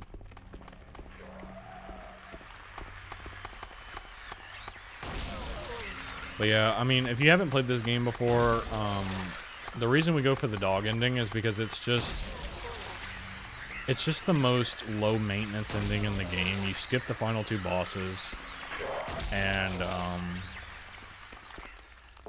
you know, you don't even have to use any items or anything. You just go to a door and use a key. That's it. I mean, you have to pick up this key anyway for the special items, so it's like, it's not like you're gonna miss it or anything. The reason I also do the dog ending, not only because it's faster, because like I said, if you do blue gem, there's like 3 different areas where you have to use it. You have to use it like right after the flesh lips fight where you spawn outside in the garden. You have to use it there. You have to use it on the hospital rooftop, I think. And then you also have to use it outside in the prison area. In the like the yard or whatever, you have to use it out there. And then the final area is like at the very end of the game where you use the tape.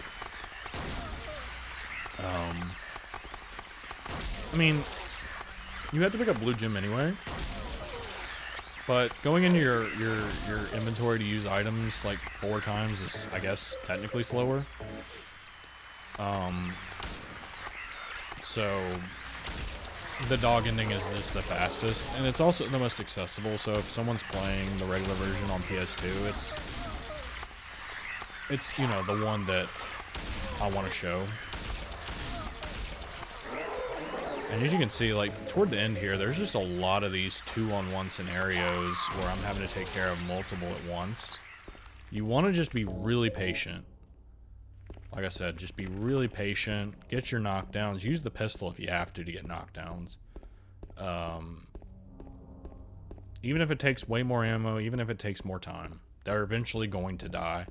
You just don't want to get close and, you know, shoot a shot. They don't get down for some reason, and now you got 2 of them hitting you at once. Then you just start taking tons of damage for no reason. And then you run the risk of 30 minutes down the drain, you know what I mean? So, man, if it wasn't for 2 sections in this game where I got super unlucky, I probably could have beaten this with like almost no damage taken, which is really crazy to think about. I mean, if you've ever seen Carcinogen's playthroughs, he does a lot of no damage runs, and he's got no damage for this game. However, I think I watched it. I don't know if he did that one segmented or not. I'm pretty sure that one was segmented because, man, dude, doing some of these parts of this game with no damage, mainly the Eddie boss fight, is just RNG. Unless you're a god at the game. I mean, I'm telling you right now, that boss fight, the developers 100% intended for you to take tons of damage during it. I just don't see how it's realistically possible to beat that without taking damage, unless you get super lucky or you're using that one technique to get them stuck in a corner.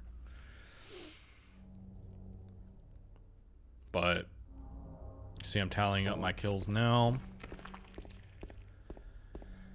And I mean, I'm trying to remember, because again, this was like 2 months ago. I think right now I'm at like 65 for each, probably. So roughly, you're going to want to be at like 65 shooting, 65 fighting at this point, because the only enemies left that you're really going to fight are in the prison. And there's not a ton there. I would really recommend maybe even getting like 70 in each, or just pretty much almost all the kills out here.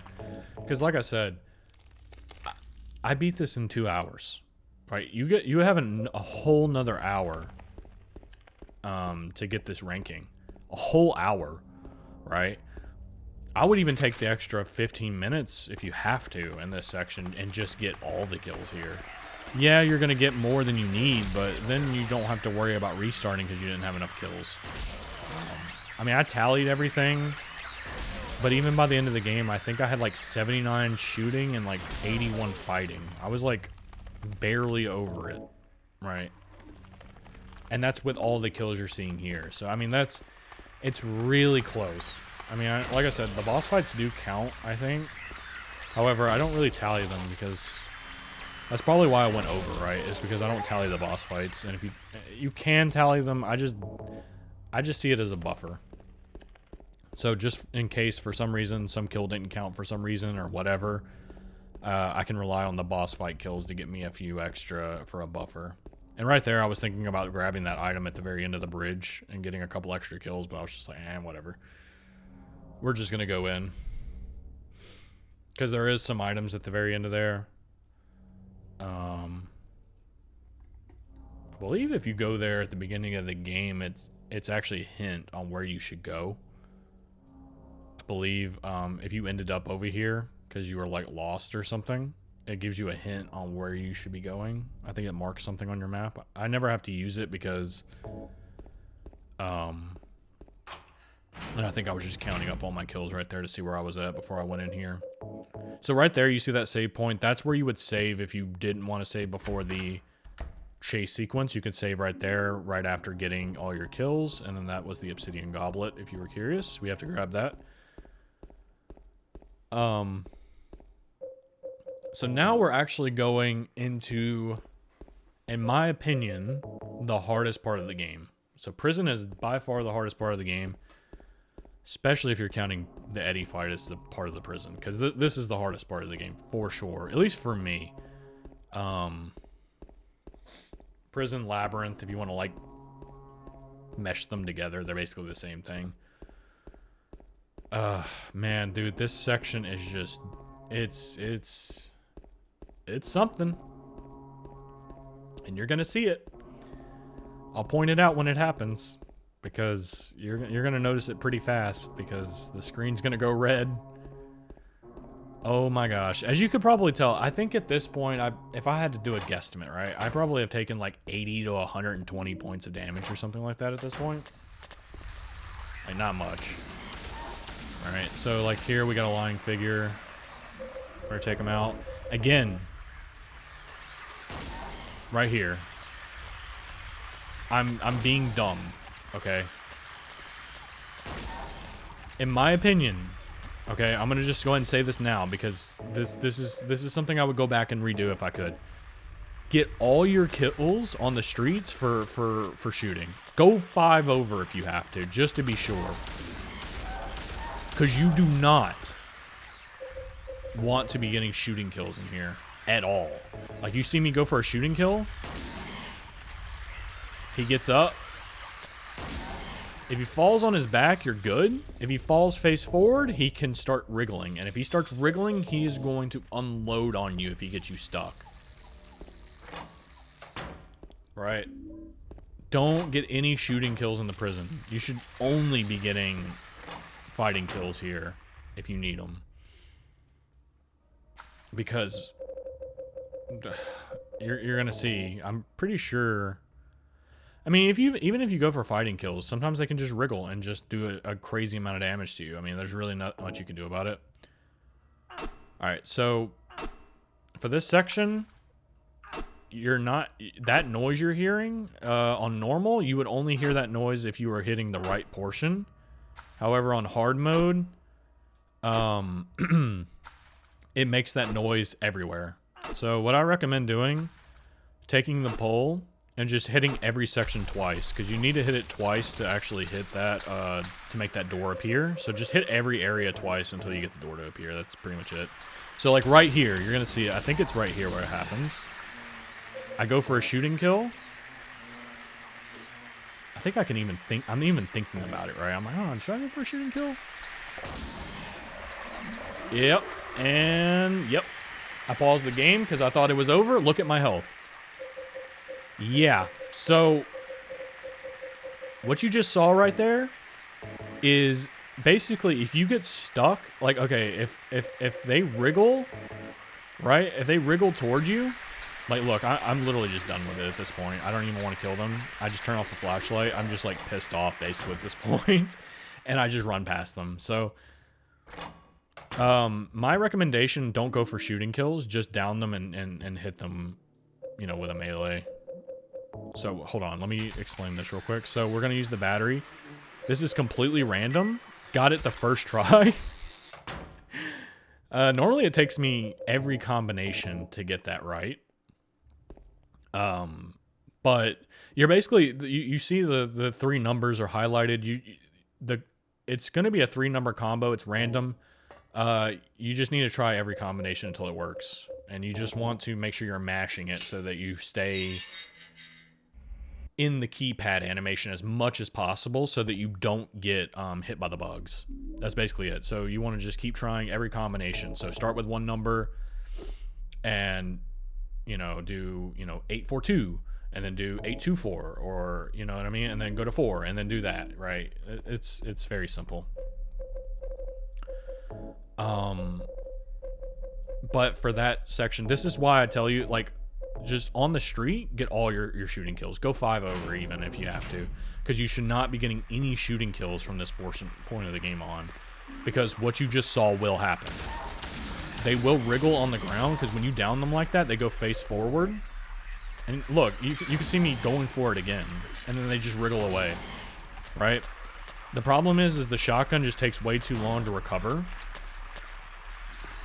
So as you're recovering and pumping the shotgun, they have time to wriggle away from you. And if you're caught between, like, if they're right next to a wall and you're right next to the wall, and they try to get you, and you're stuck between the wall and them, and they're wriggling around you, they're gonna hit you multiple times. You're gonna see it's gonna happen again right here. So I'm gonna down this guy. I don't know if I go for. Hold on, it's not right here. It's this next guy. So I'm gonna grab this item right here. I don't know. Let me see if I go for a shooting kill on this one, because this is the second time it happens. And I'm telling you right now, I was, like, literally so pissed off when this happened. Yep. Look at my health. Instantly, I was at full health. Now I'm literally 1 shot from dead. I'm literally 1 hit from death. You can see he was on the corner. I think it has something to do with corners, because the other one happened on a corner as well. But basically, if you wedge yourself in between them and a wall or something, and they're between you and the wall, they'll hit you over and over again. And you'll, like, literally just take 100 points of damage like that. You know what I mean? Like 75 points of damage like that.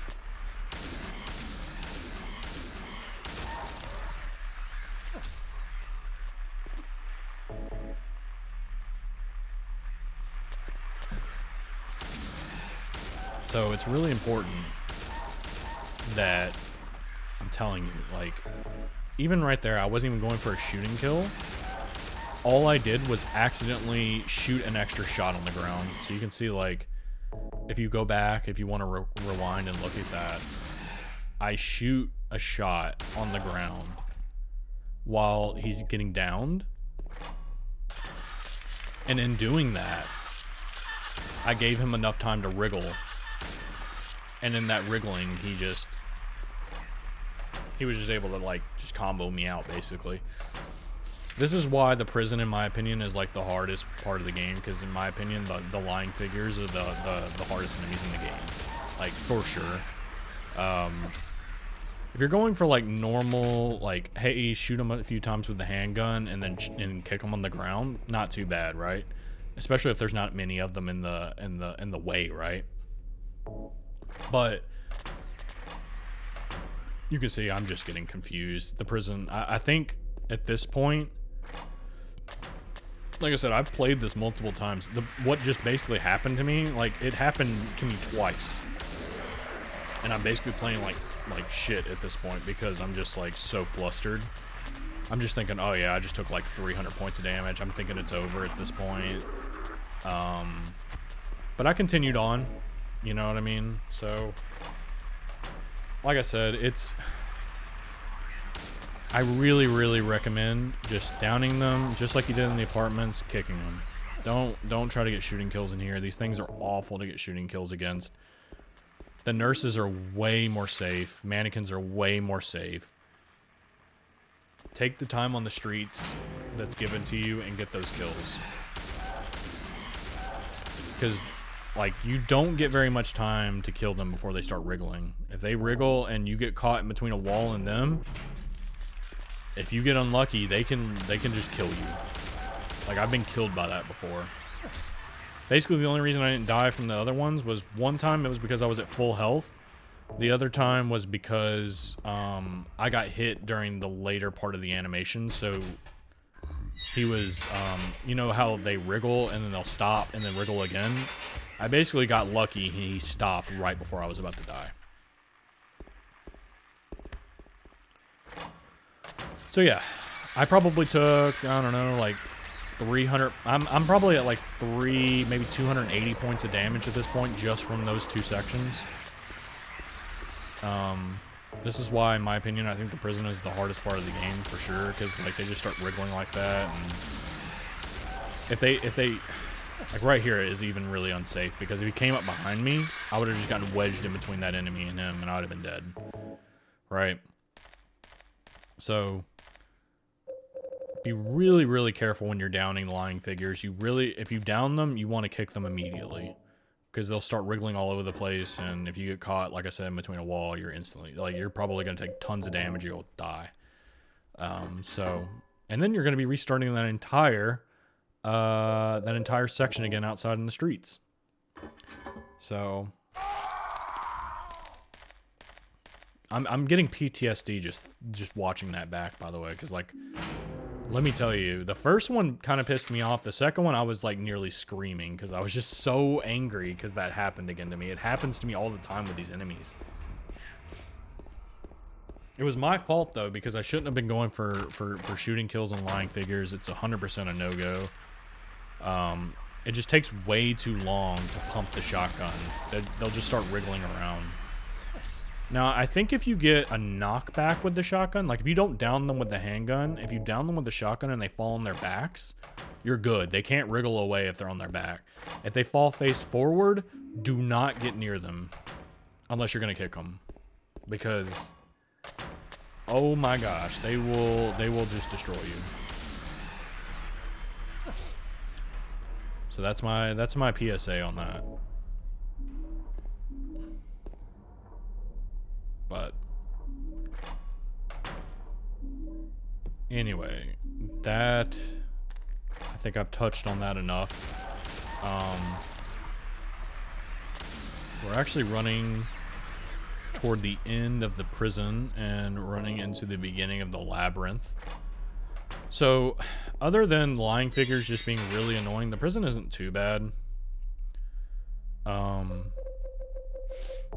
next part, the labyrinth, is a lot more difficult if you don't know where to go.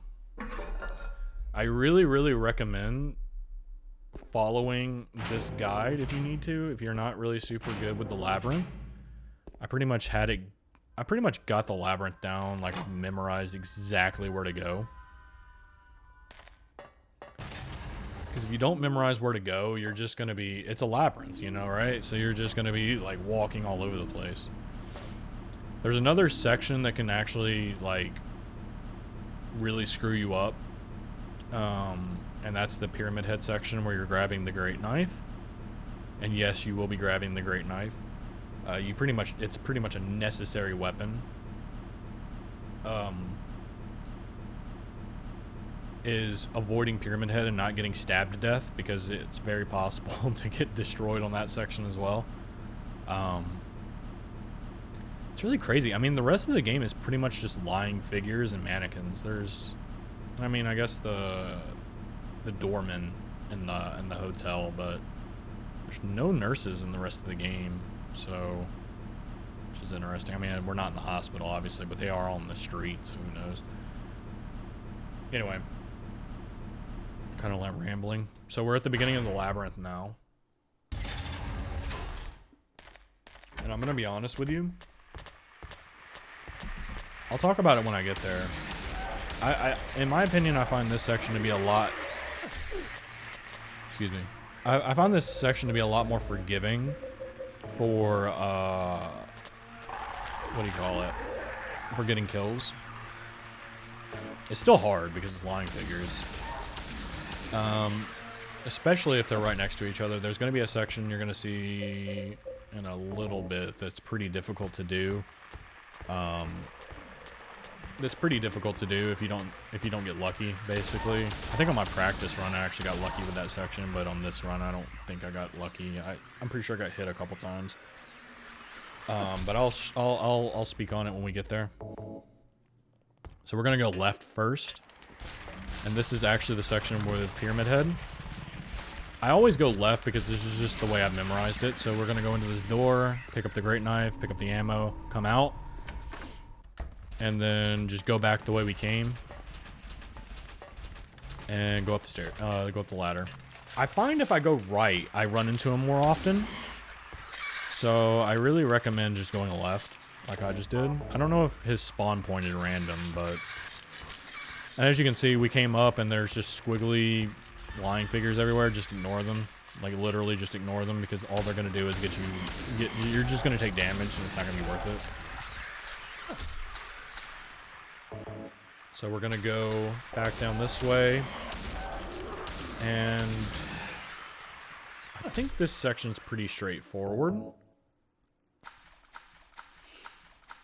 You're just going to want to follow that until you hit the ladder, come up.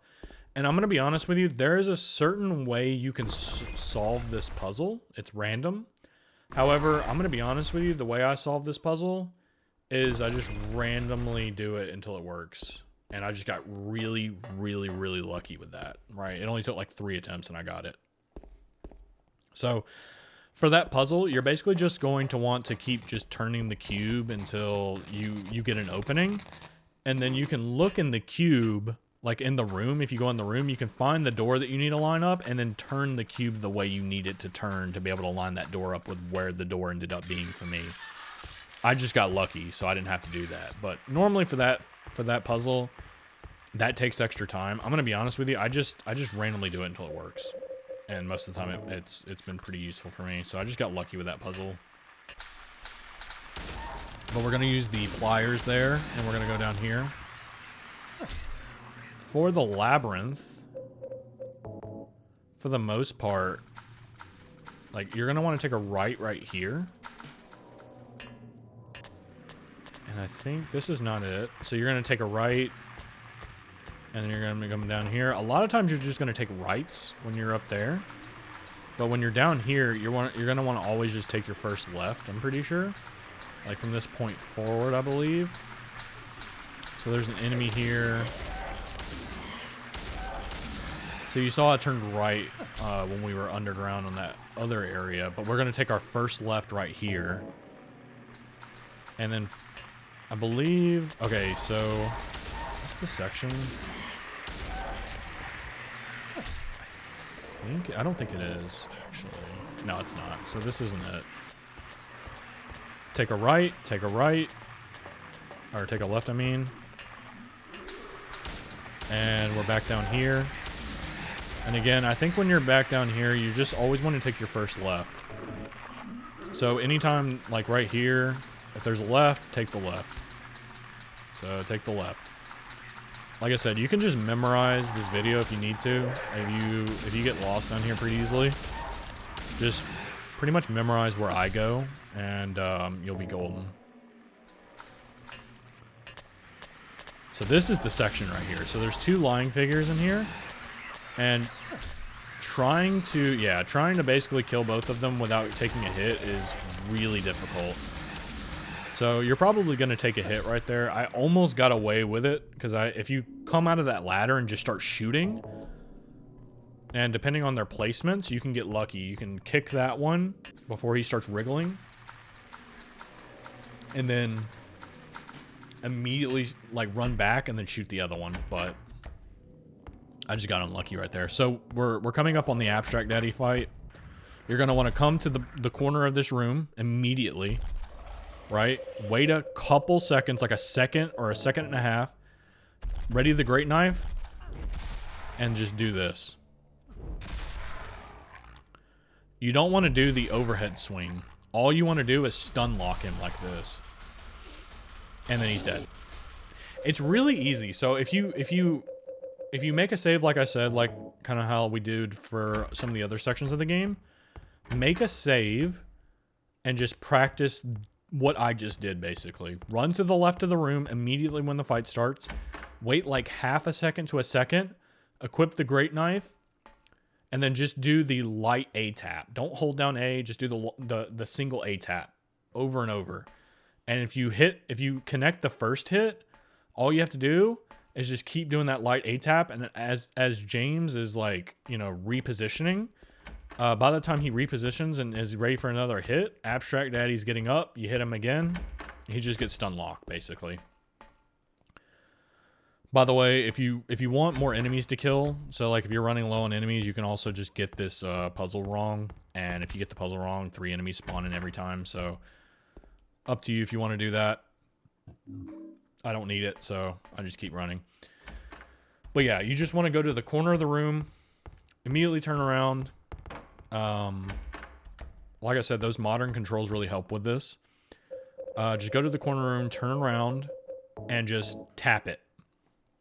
You do not want to do the overhead swing, because if you do, it's going to mess the whole timing up. You just want to do what I just did and just do the light tap and stun lock him, and then he's just dead. That is the easiest way to kill him. Every time. So I really don't recommend saving before Abstract Daddy, because just... I mean, if you can... That strat is really easy to replicate over and over and over again. All you have to do is practice it, and if you practice it enough, it's really easy. Even if you screw up, I mean, you can resort to the other strat, which is just running to each corner of the room and just using the shotgun. Right? So, this is where I spliced some of my recordings together. You might hear it in the audio when I save. I like spliced in my load and save together. You'll hear it. I'm not hiding it. I died to Eddie and messed up this like probably 4 or 5 times. You'll hear it right here. But yeah, right there. So yeah, this fight is really difficult. Okay, this should be your second save no matter what. If you save before Abstract Daddy, it's not that far away from the Eddie boss fight. So if you're having trouble with that, no big deal. All right, so I'm just going to basically explain what I'm going to do up here. As soon as you go through this door, ready your pole, have the pole equipped, ready the pole, and then just hold down the heavy hit right here, the overhead swing, and just hold it down. This first section is pretty much impossible to mess up if you do this. And all he's going to do is just keep running up to you and trying to punch you. And all you're going to do is just spam this pole into him. And eventually he's going to go into the second room for the next section of the fight.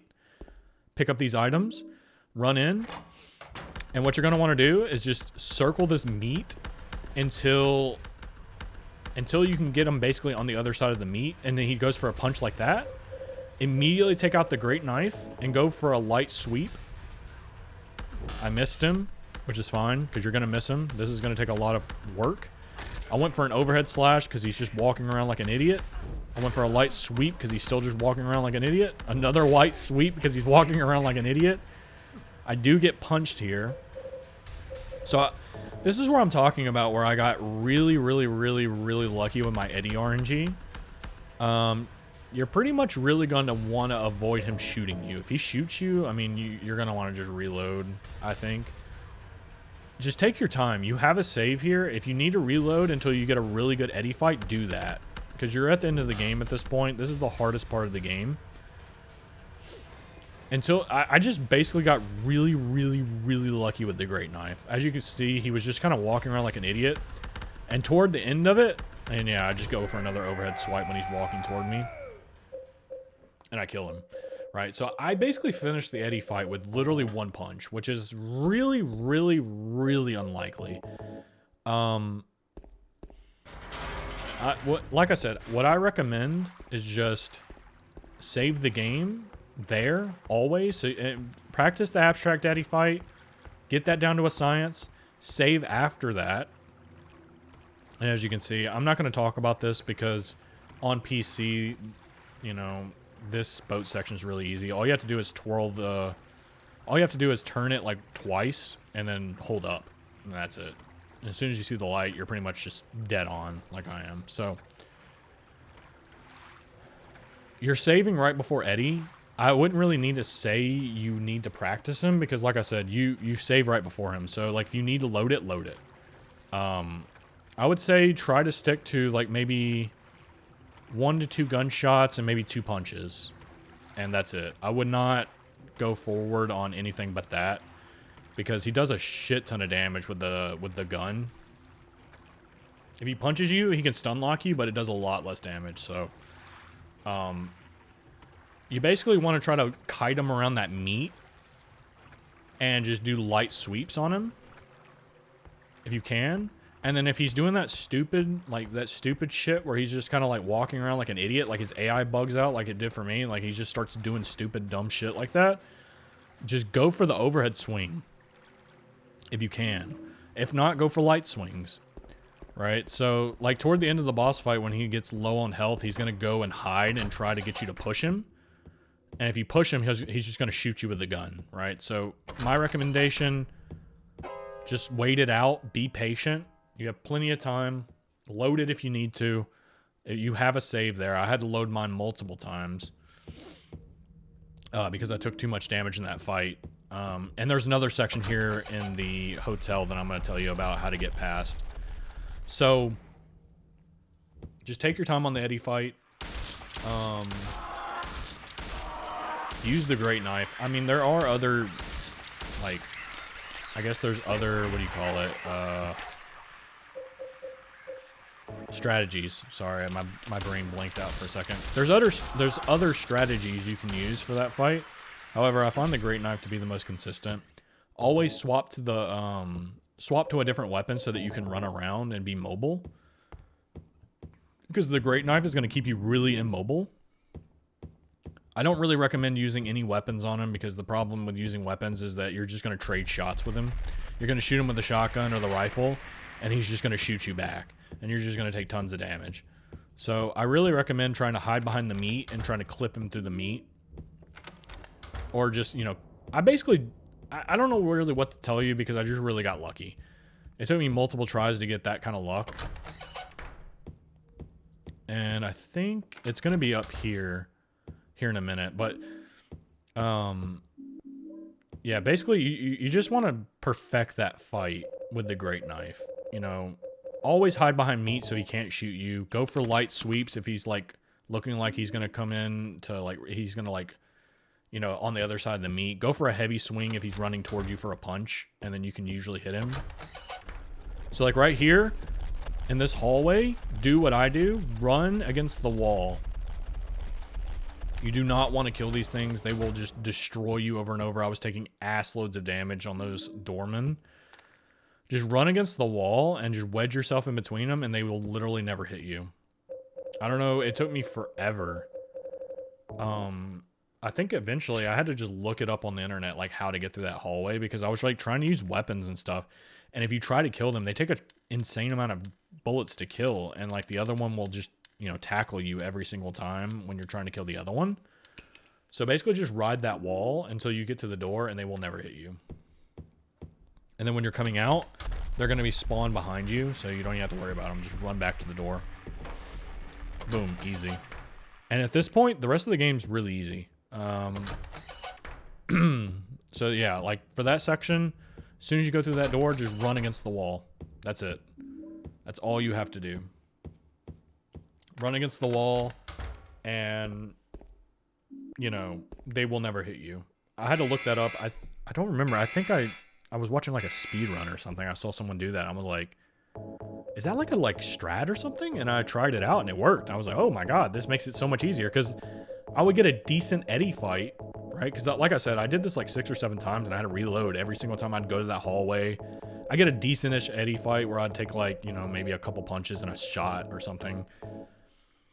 And then I'd have to reload and do the fight over because I'd get to that hallway and I would just take tons of damage and I would finish the game and I'd have like 600 points of damage. I'm like, oh my gosh.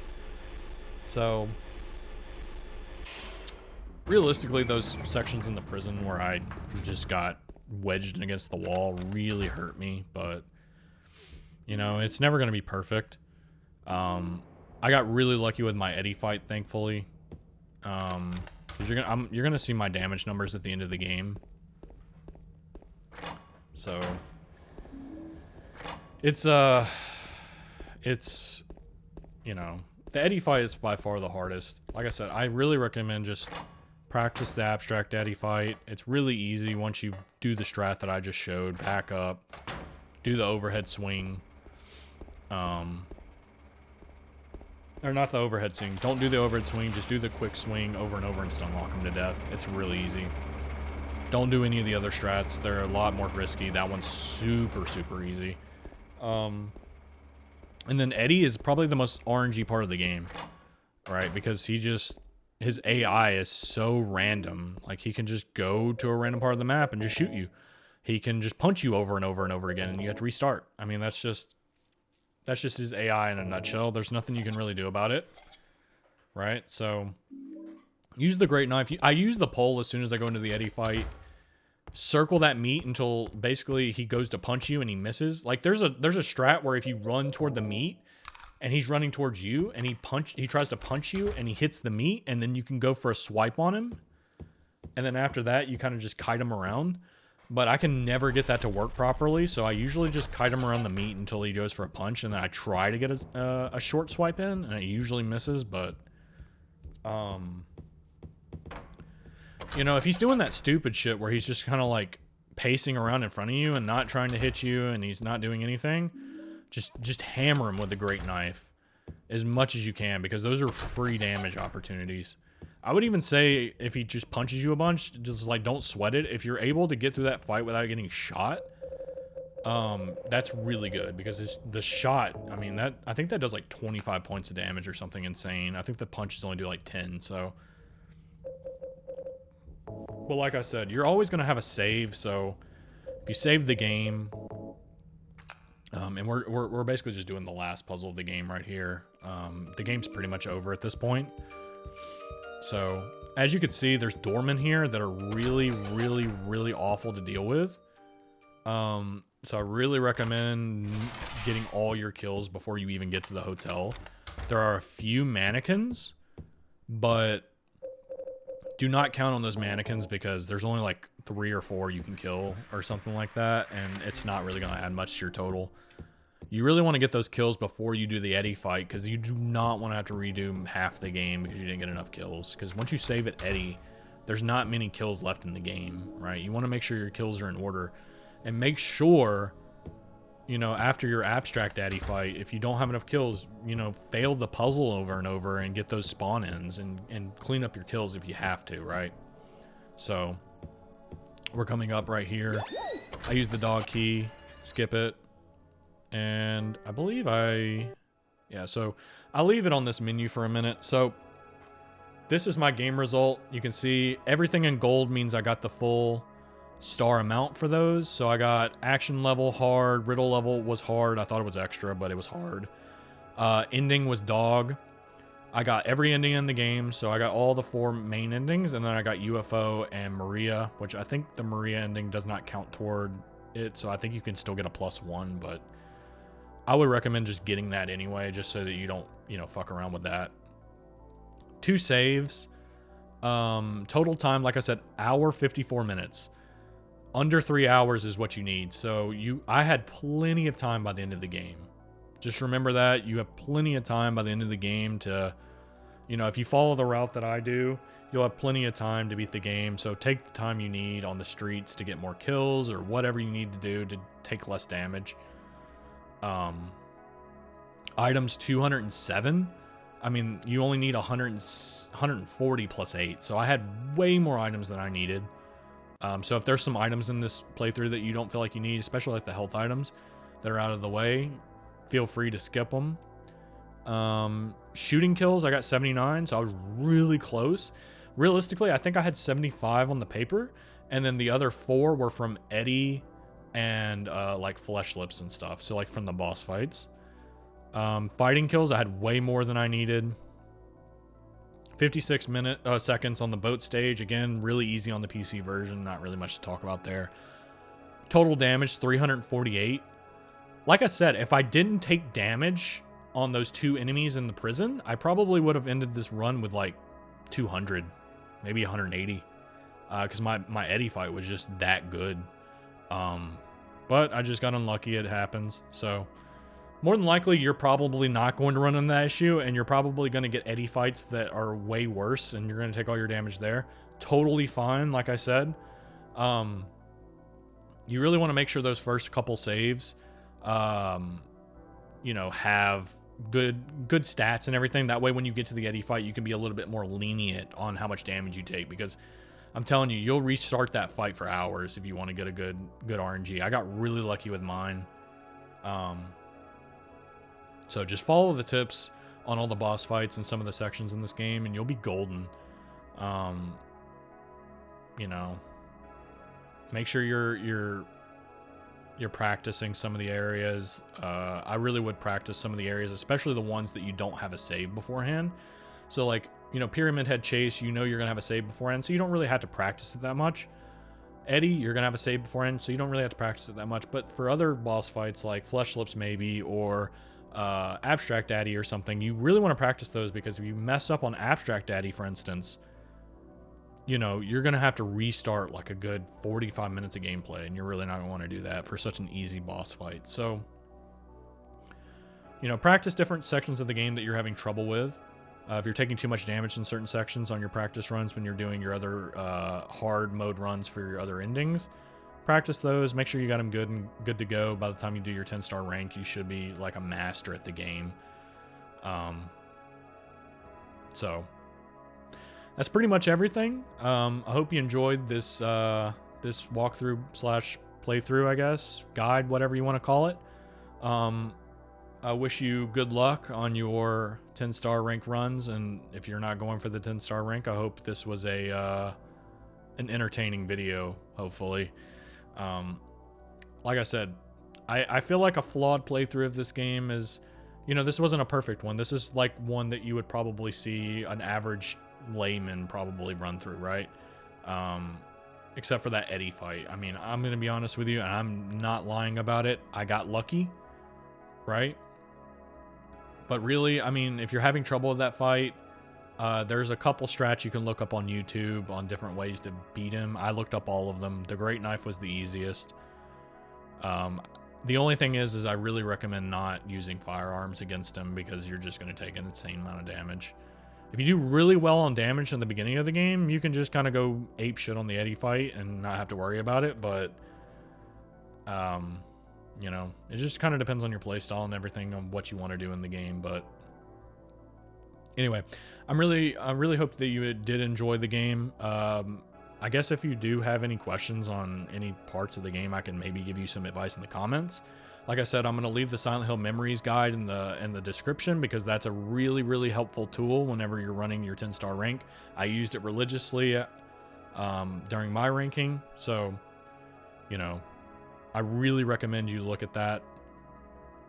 And you know, my strats may not be the only ones that you can use for certain sections. So if there's some on YouTube that may be easier, you can look those up. There's different ways to beat all the bosses, but these are the easiest for me. So anyway, I'm not sure if I'm going to do a Silent Hill 3 10-star rank run next, or if I'm going to do something maybe Resident Evil related. I was thinking of maybe doing Resident Evil, the like OG Resident Evil, maybe like a 100% playthrough or something. I'm not sure yet, but be on the lookout for that. I'm hoping to get that uploaded by maybe beginning of next month, or next week, or 2 weeks from now, something like that. So anyway, hope you guys enjoyed, and hope you have a good rest of your day. And yeah, let's peace out.